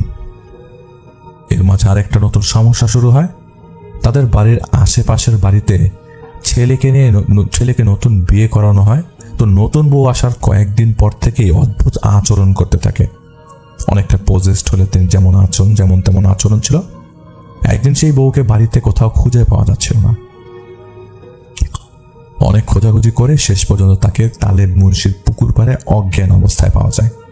জ্ঞান ফিরতে সেই মহিলা বারবার বলতে থাকে যে আমাকে আনছস কেন, আমি ওইটাই থাকবো, ওইটাই আমার বাড়ি, আমার বাসা যাইতে দেয়, এনে আমার কেমন রাখতে পারবি না, আমি চলে যাম ওই পুকুরের পাশ ধারে। মহিলার মুখে এই সব শুনে তো কারো আর বুঝতে বাকি হলো না যে সে পজেসড। তখন একজন হুজুর আনা হয় এই বিষয়টা দেখবার জন্য। আলেম যখন সেই মহিলাকে বসিয়ে তার মধ্যে থাকা যেই জিনকে হাজির করে, তো হুজুর যখন জিজ্ঞেস করে যে কেন তাকে সমস্যা করছে, তখন মহিলার মধ্যে থাকা জিনটা তা নাই যে আমি ওই পুকুরের পাহাড়ের বাস ধারে থাকি, ওনে আমি একা না, আমরা 17 জন থাকি। আর এই মহিলা সন্ধ্যায় গেছিল পুকুরে, দেখতে ওর ভাল লাগছে, ভালো লাগে চলে আইসি। এভাবে অনেক কথোপকথনের শেষে হুজুর তাকে যেতে রাজি করায়। বিনিময়ে সে কিছু জিনিস চায়, যেমন ছাগল। ওই পুকুরের এক পাশে বাঁশ ঝাড়ে দিয়ে আসতে হবে সন্ধ্যায়। কথা মতো তাই করা হয় এবং দিয়ে আসার পর পেছনে ফিরে সেই ছাগলের দিকে তাকানো যাবে না। কথা মতো তাই করা হয় এবং গোপনে করা হয়। পরবর্তীতে সেই মহিলার আর কোনো সমস্যা হয়নি। এই ঘটনার পর থেকে আশপাশের সবাই মোটামুটি জেনে যায় যে এই পুকুরের সমস্যা আছে। এটা পাশের বাড়ির কন্ডিশন। তো এই ঘটনার পর অনেক দিন তালেব মুন্সি বা অন্যান্য কেউ কোনো সমস্যা ফেস করেনি। তালেব মুন্সি ভাবে হয়তো ওই মহিলাকে ধরার পর হুজুর এমন কিছু করেছে যার কারণে তারা হয়তো চলে গেছে, অত সমস্যাটা আর আসবে না। আসলে এই ধারণাটা ছিল তালেব মুন্সির ভুল ধারণা। একদিন তালেব মুন্সি সিদ্ধান্ত নেয় যে সে তার বর্তমান বাড়িটি ভেঙে সেই পুকুরের পাশে যেই জায়গা আছে সেইখানে বাড়িটি স্থানান্তর করবে, অর্থাৎ পুকুরের পাশে বাড়ি বানাবে। সে তার সিদ্ধান্ত মোতাবেক বাড়িটি স্থানান্তর করে পুকুরের পাশে নিয়ে যায়। সেখানে বাড়িটি স্থানান্তর করার পর প্রায় বেশ কিছুদিন তার মধ্যে এবং তিনি কোনো সমস্যা দেখেননি। পুকুরের পানি দিয়েই মোটামুটি তারা নিত্যদিনের কাজ করত। একদিন তালেব মুন্সির স্ত্রী রাতের বেলায় জানালা দিয়ে পুকুরের দিকে, রাতের বেলা জানালা খুললে পুকুরের দিকে চোখ পড়ে। তো ওনার ঘরের একটা জানালা পুকুরের দিকে ছিল। হঠাৎ করে পুকুরের দিকে চোখ পড়তেই উনি দেখেন যে আগুনের গোলার মতো কিছু একটা পুকুরের এক পার থেকে অন্য পারে যাওয়া আসা করছে। এটা দেখার পর ওনার শরীরে কাঁটা দিয়ে ওঠে। তার মনে হচ্ছিল যে এক পাশ থেকে আরেক পাশ আগুনের কোনো বল ছুঁড়ে মারছে অন্য পারে, আবার অন্য পার থেকে একইভাবেই আগুনের বল ছুঁড়ে মারছে এই পাশে। এটা দেখে সাথে সাথে উনি জানালা লাগিয়ে দেন। এই দিনের পর থেকে পুনরায় আবারও ওনাদের মধ্যে সমস্যা দেখা দিতে থাকে। আরেকদিন ওনার স্ত্রী ফজরের নামাজ পড়ার জন্য ওঠে। তো পুকুর পাড়েই ওনাদের টিউবওয়েল ছিল। উনি যখন টিউবওয়েলের কাছাকাছি যান, হঠাৎ করে উনি দেখেন যে পুকুর থেকে হাতির যেমন সুর থাকে, ঠিক তেমন সুরওয়ালা একটা প্রাণী পুকুর থেকে পাড়ের দিকে উঠছে। এটা দেখে ওনার কলিজাটা কেঁপে ওঠে। উনি কোনোভাবে তাড়াহুড়া করে ঘরে এসে শুয়ে পড়ে। ওনারা আবার কোরবানির জন্য 2টা গরু পালছিলেন। গরুগুলো ছিল কালো রঙের, আবার বেশ বড় বড়। গরুগুলোকে শেকল দেওয়া ছিল। তো উনি ঘরে চলে আসার কয়েক মিনিট পরেই গরুগুলো প্রচণ্ড ডাকাডাকি শুরু করে। এক পর্যায়ে এতটাই হুড়োহুড়ির শব্দ আসছিল যে শেষ পর্যন্ত তালেব মুন্সি ঘুম থেকে ওঠেন। ওনার স্ত্রী পুকুর পাড়ে গিয়ে দেখেছিলেন, তা তিনি তখনও জানতেন না। উনি বের হয়ে দেখেন যে গরু দুটোই শিকল ছিঁড়ে গরুর ঘরের দরজা ভেঙে বের হয়ে গিয়েছে আর উঠানের মধ্যে পাগলামি করছে। উনি আসলে বিষয়টা কিছুই তখনও বুঝতে পারেননি। হঠাৎ করে গরুগুলো এমন আচরণ কেন করছে? পরবর্তীতে সারা রাত চলে যায় গরুগুলোকে শান্ত করতে করতে। কিন্তু দুঃখের বিষয় হলো 2 দিন পর গরু দুটো কোনো কারণ ছাড়া মারা যায়। গরুগুলো মারা যাবার পর ওনার স্ত্রী ওনাকে সেদিন রাতে কি হয়েছিল সেটা তিনি জানান। ওনার স্ত্রীর ভাষ্যমতে হয়তো সেদিন উনি যাকে পুকুর থেকে উঠে আসতে দেখেছিল সেই প্রাণীটি হয়তো গরুগুলো মেরেছে। আরেকদিন বিকালে ওনার স্ত্রী তেলের পিঠা জাতীয় কিছু বানাচ্ছিলেন। এমন সময় একটা বুড়ি ওনাদের বাড়িতে আসে। সে সময় তালেব মুন্সির স্ত্রী ছিলেন বাড়িতে, আর কেউ ছিল না। তো সেই বুড়ি মহিলাটাকে দেখে তালেব মুন্সির স্ত্রী ঠিক চিনতে পারছিলেন না। গ্রামে মোটামুটি সবাই একে অপরের সাথে পরিচিত, এমনকি গ্রামে যারা মোরলেস ভিক্ষা করে তারাও কিন্তু একজন আরেকজনকে চেনে। তো ওনাকে দেখে উনি মনে করতে পারছিলেন না যে তিনি আগে কখনো দেখেছেন কিনা। তো সেই বুড়ি মহিলাটার পরিচয় উনি জানতে চান, এবং কেন এখানে এসছে জানতে চাইলে বুড়ি মহিলাটা জানায় যে 2-1 গ্রাম পর তার বাড়ি কোনো এক আত্মীয় বাড়ি থেকে তার বাড়িতে ফিরছিলেন। তো সে খুব ক্লান্ত হয়ে যাওয়ার কারণে এখানে এসেছেন একটু পানি খাওয়ার জন্য। উনি বুড়ি মহিলাকে বলেন যে আপনি বসেন, আমি পানি আনি। তিনি তখন রান্না করছিলেন। তো তিনি রান্নাঘর থেকে পানি আনার জন্য ঘরের ভেতর যান। সেখান থেকে পানির গ্লাস নিয়ে যেই না বাইরে আসেন, সেই মুহূর্তে তিনি লক্ষ্য করেন যে সেই বুড়ি মহিলাটা সরাসরি হাত দিয়ে গরম তেল থেকে পিঠা তুলে খাচ্ছেন। তখন তিনি চিৎকার করে বলতে থাকেন, আরে কি করছেন আপনি? হাত তো পিঠা ফেলাইবেন, পিঠা খাইবেন, আমারে কইলেই তো হয়, আমি আপনারে দেই, এইভাবে না লাগে। এই কথা শুনে বুড়ি মহিলাটা হাসতে থাকে আর বলে যে আমার কিছু হইতো না, আমি আরো কিছু পারি, দেখবি। তখন তালেব মুন্সি জিজ্ঞেস করেন, আপনি আর কি পারেন? তখন বুড়ি মহিলাটা বলে যে দেখ আমি আর কি পারি, বলেই পিঠা ভাজার গরম তেলের কড়াইটা উঠিয়ে বুড়ি মহিলাটা নিজের মুখের উপর ঢেলে দেয়। সাথে সাথে এই মহিলাটার সম্পূর্ণ চেহারা ঝলসে বিকৃত হয়ে যায়। মনে হচ্ছিল যে চেহারার চামড়া খুলে খুলে পড়ছে। আর বুড়িটা এক দৌড় দিয়ে পুকুরের দিকে চলে যায়। এটা দেখে তালেব মুন্সির স্ত্রী আর নিতে পারেনি, তিনি তখনই অজ্ঞান হয়ে যায়। পরবর্তীতে তালেব মুন্সির ডাকে ওনার জ্ঞান ফেরে। জ্ঞান ফেরার পর ওনাকে সব কিছু জানায়। আসলে এই সমস্যাগুলোর কারণে তিনি চিন্তা করেন যে মাছ চাষ করবেন না পুকুরটায়, ওটা ভরাট করে ফেলবেন। তিনিও মোটামুটি ধারণা করছিলেন যে হয়তো এই পুকুর থেকে সমস্যা হচ্ছে, যেহেতু পরপর কয়েকদিন এইখানে ভয়ে এখন তারা পেয়ে যাচ্ছে এবং তারা নিজেই তিনি প্রত্যক্ষদর্শী। যেহেতু পুকুরে মাছ ছিল তার জন্য প্রথমে পুকুরটা ওইখানে, কিন্তু যেহেতু মাছ ছিল তো সরাসরি তার মাছ উঠিয়ে ফেলতে পারছে না জাল দিয়ে। তারা কি করে, যারা এরকম মাটি ভরাট করবে তারা এরকম পুকুরটা সেচে ফেলে, তো সমস্ত মাছ ধরে পুকুরটি মাটি ভরাট করে ফেলবে। আশ্চর্যের বিষয় হচ্ছে তিনি যেদিন এই পুকুরটি ভরাট করে ফেলার সিদ্ধান্ত নেন, ঠিক সেদিন রাতে তিনি ঘুমের মধ্যে স্বপ্নে দেখেন যে পুকুর পাড়েই একটা সাদা জুব্বা ধরনের পরিচিত বিশাল বড় লম্বা তোপ মাথায় পাক দিয়ে একটা বৃদ্ধ লোক তাকে উদ্দেশ্য করে বলছে, তোকে তো এমনিতেই আমরা কয়েক বছর যাবত অত্যাচার করছি, তুই যদি নতুন করে আবার এই পুকুর ভরাট করার সিদ্ধান্ত নিস, তোর অবস্থা যা আছে তা থেকে আরো ভয়াবহ হবে। তুই তোর যন্ত্রণা নিজের হাতে বাড়াস না। তুই এটা জেনে রাখ, এই পুকুর ভরাট করিস আর যাই করিস, তুই বেঁচে থাকা অবধি আমরা তোর থেকে আমাদের আলাদা করতে পারবো না। তোর এমন অবস্থা করব যে তুই নিজের থেকে আমাদেরকে বলবি আমাকে মেরে ফেলেন। মৃত্যু ভিক্ষা চাবি। এবার ভেবে দেখ কি চাস তুই? যেভাবে আছে সেভাবে থাকবে, যেভাবে চলতে দিবি, নাকি কয়েকদিন বেশি বাঁচতে পারবি?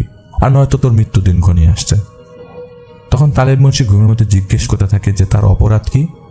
স্বভাবটা বলে, তোর অপরাধ কি এটা জানতে চাইলে তো এতদিন পর তোর অপরাধ কি সব জানতে পারবি, সাথে সে অপরাধের মাসুল দিবি সুদসহ। এর পরপরই ওনার ঘুম ভেঙে যায়। এটা কি ধরনের স্বপ্ন উনি দেখেছেন এটা তিনি নিজেও বুঝতে পারছিলেন না। এই সব কিছুর পরও তিনি মনস্থির করেন যে পুকুরটা ভরাট করে ফেলবেন। তো তিনি 2-1 দিন পরেই পুকুরটি সেচে ফেলেন।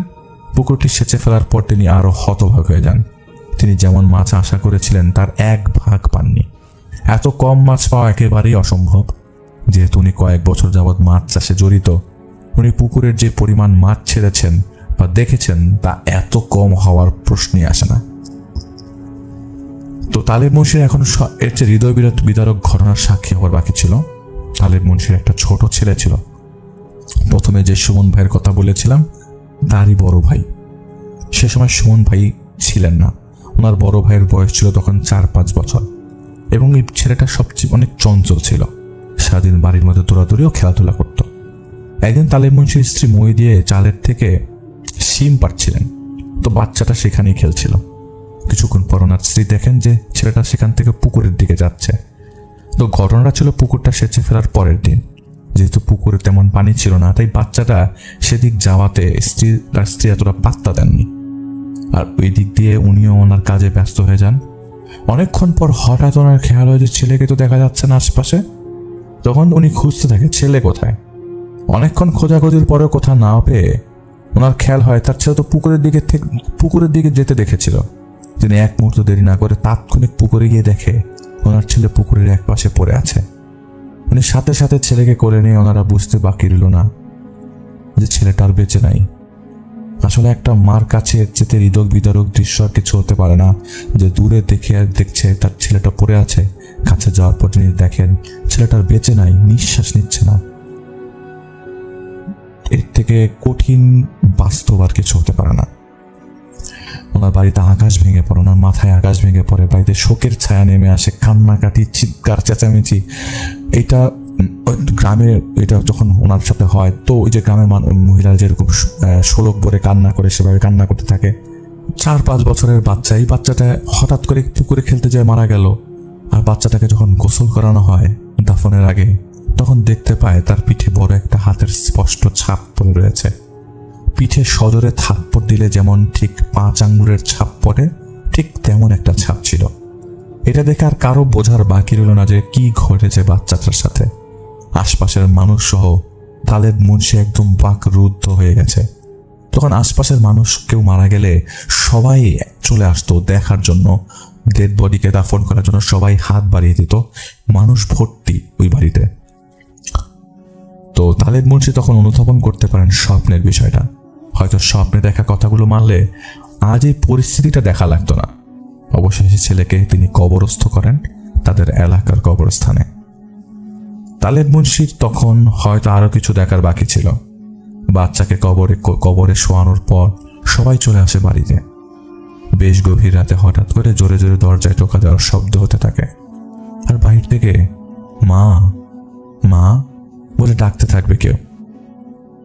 এই ডাকে তালেব মুন্সির স্ত্রী ঘুম ভেঙে যায়। খুব স্বাভাবিকভাবে কেউ মা ডাকছে না, মা ডাকছে মায়াবী স্বরে। তিনি খুব ঘুম থেকে জেগে স্পষ্ট শুনছিলেন বাহির থেকে তার ছেলের কণ্ঠে মা মা কেউ ডাকছে। মার মন এত রাতে কে মা মা করে ডাকবে, বা তার ছেলে যে আর নেই, ওইটাই সময় তিনি চিন্তা না করে তাৎক্ষণিক উঠে দরজা খুলেন।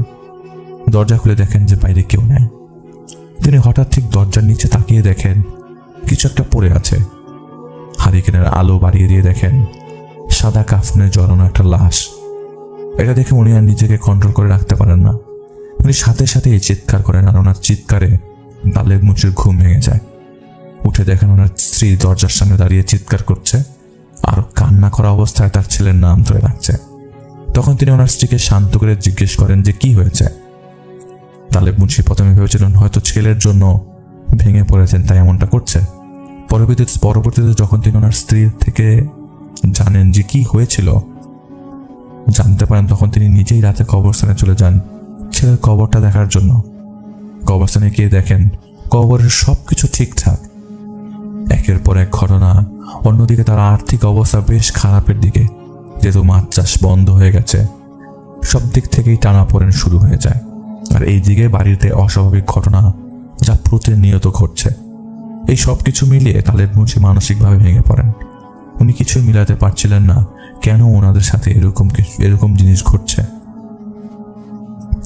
একদিন একটা ভিক্ষুক আসে ওনাদের বাড়িতে। ভিক্ষুকটা এসে চিৎকার করে বলতে থাকে, সর্বনাশ ডেকে আনছস, তোরা কেউ রক্ষা পাবি না। আল্লাহর রহমত উঠে গেছে তগর থেকে, এই কালো ছায়া সর্বনা তগর থেকে।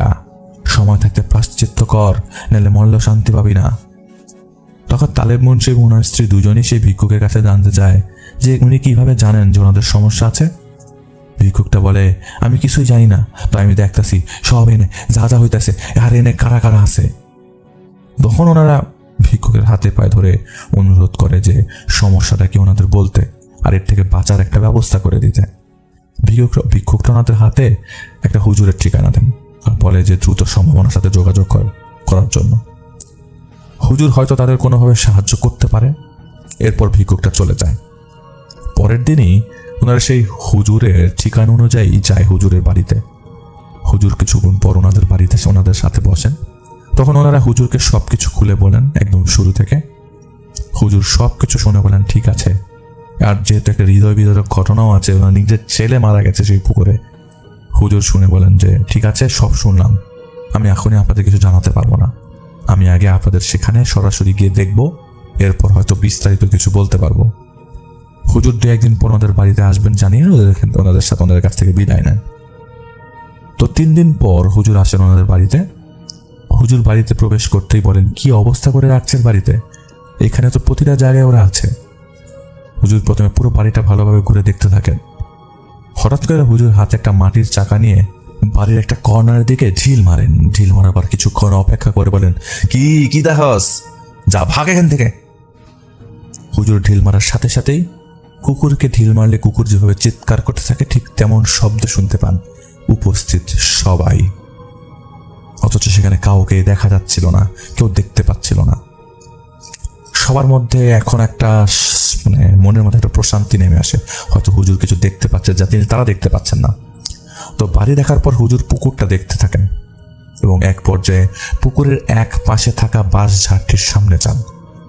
সেখানে হুজুর যাবার সাথে সাথে সম্পূর্ণ বাঁশঝাড়টি কেঁপে ওঠে। হুজুর তখন বলে যে মূল সমস্যা এই জায়গাটা, যা আছে এখানেই আছে। হুজুর তালেব মুন্সিকে একটা শাবল নিয়ে আসতে বলেন। শাবল নিয়ে আসা হলে হুজুর বাঁশঝাড়ের একটা স্থান শাবল দিয়ে খুঁড়তে থাকেন। হুজুরের প্রতিটি শাবলের আঘাতে মনে হচ্ছিল পুরো মাটি কেঁপে কেঁপে উঠছিল, আর বাঁশঝাড়ের বাঁশগুলো মটমট শব্দ হচ্ছিল। মনে হচ্ছিল তাদের উপরে বাঁশগুলো এখনই ভেঙে পড়বে, আর মাটির চাকা এসে পড়ছিল।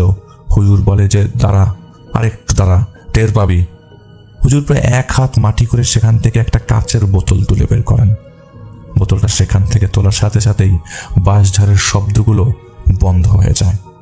বোতলটার মুখটা লাল সুতা দিয়ে বাঁধা ছিল।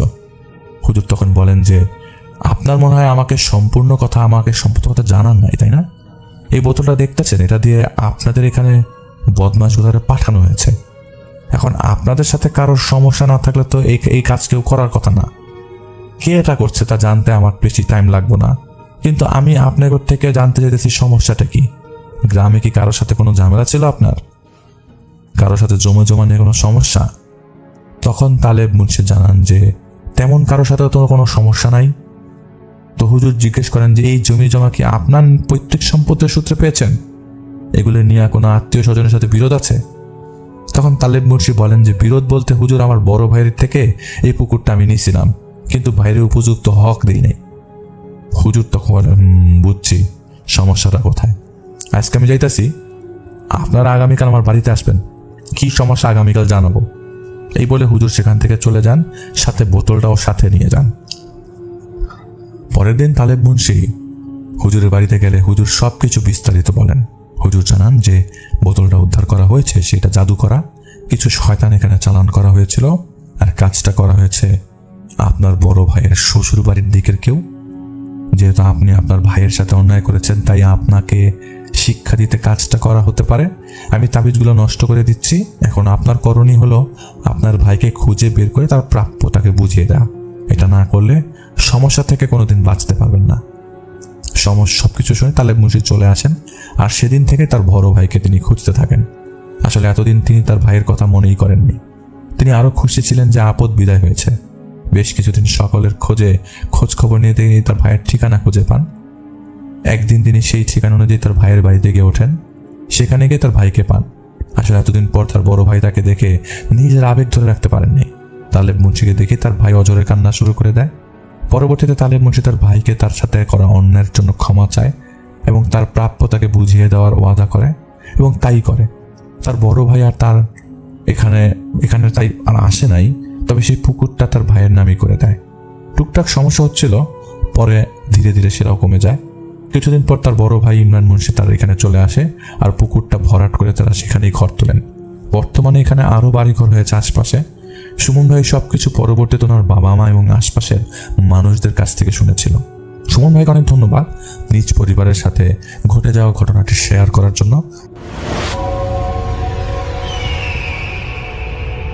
হ্যালো লিসেনার্স, আশা করি ঘটনাগুলো আপনাদের ভালো লেগেছে। আমি চেষ্টা করেছি বাছাই করে ঘটনাগুলো আপনাদের মাঝে শেয়ার করার। আমি প্রতিদিনই ঘটনাগুলো বাছাই করে আপনাদের মাঝে একটি করে এপিসোড শেয়ার করার চেষ্টা করি। যদি আমার ঘটনাগুলো একটু ভালো লাগে তাহলে অবশ্যই এই চ্যানেলটি সাবস্ক্রাইব করবেন।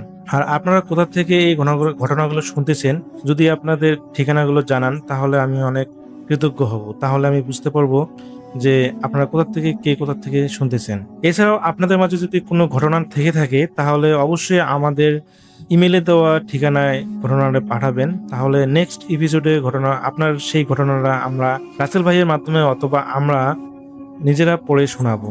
তো ভালো থাকবেন, সুস্থ থাকবেন, এই প্রত্যাশায় আজকের মতো বিদায় নিচ্ছি। আল্লাহ হাফেজ।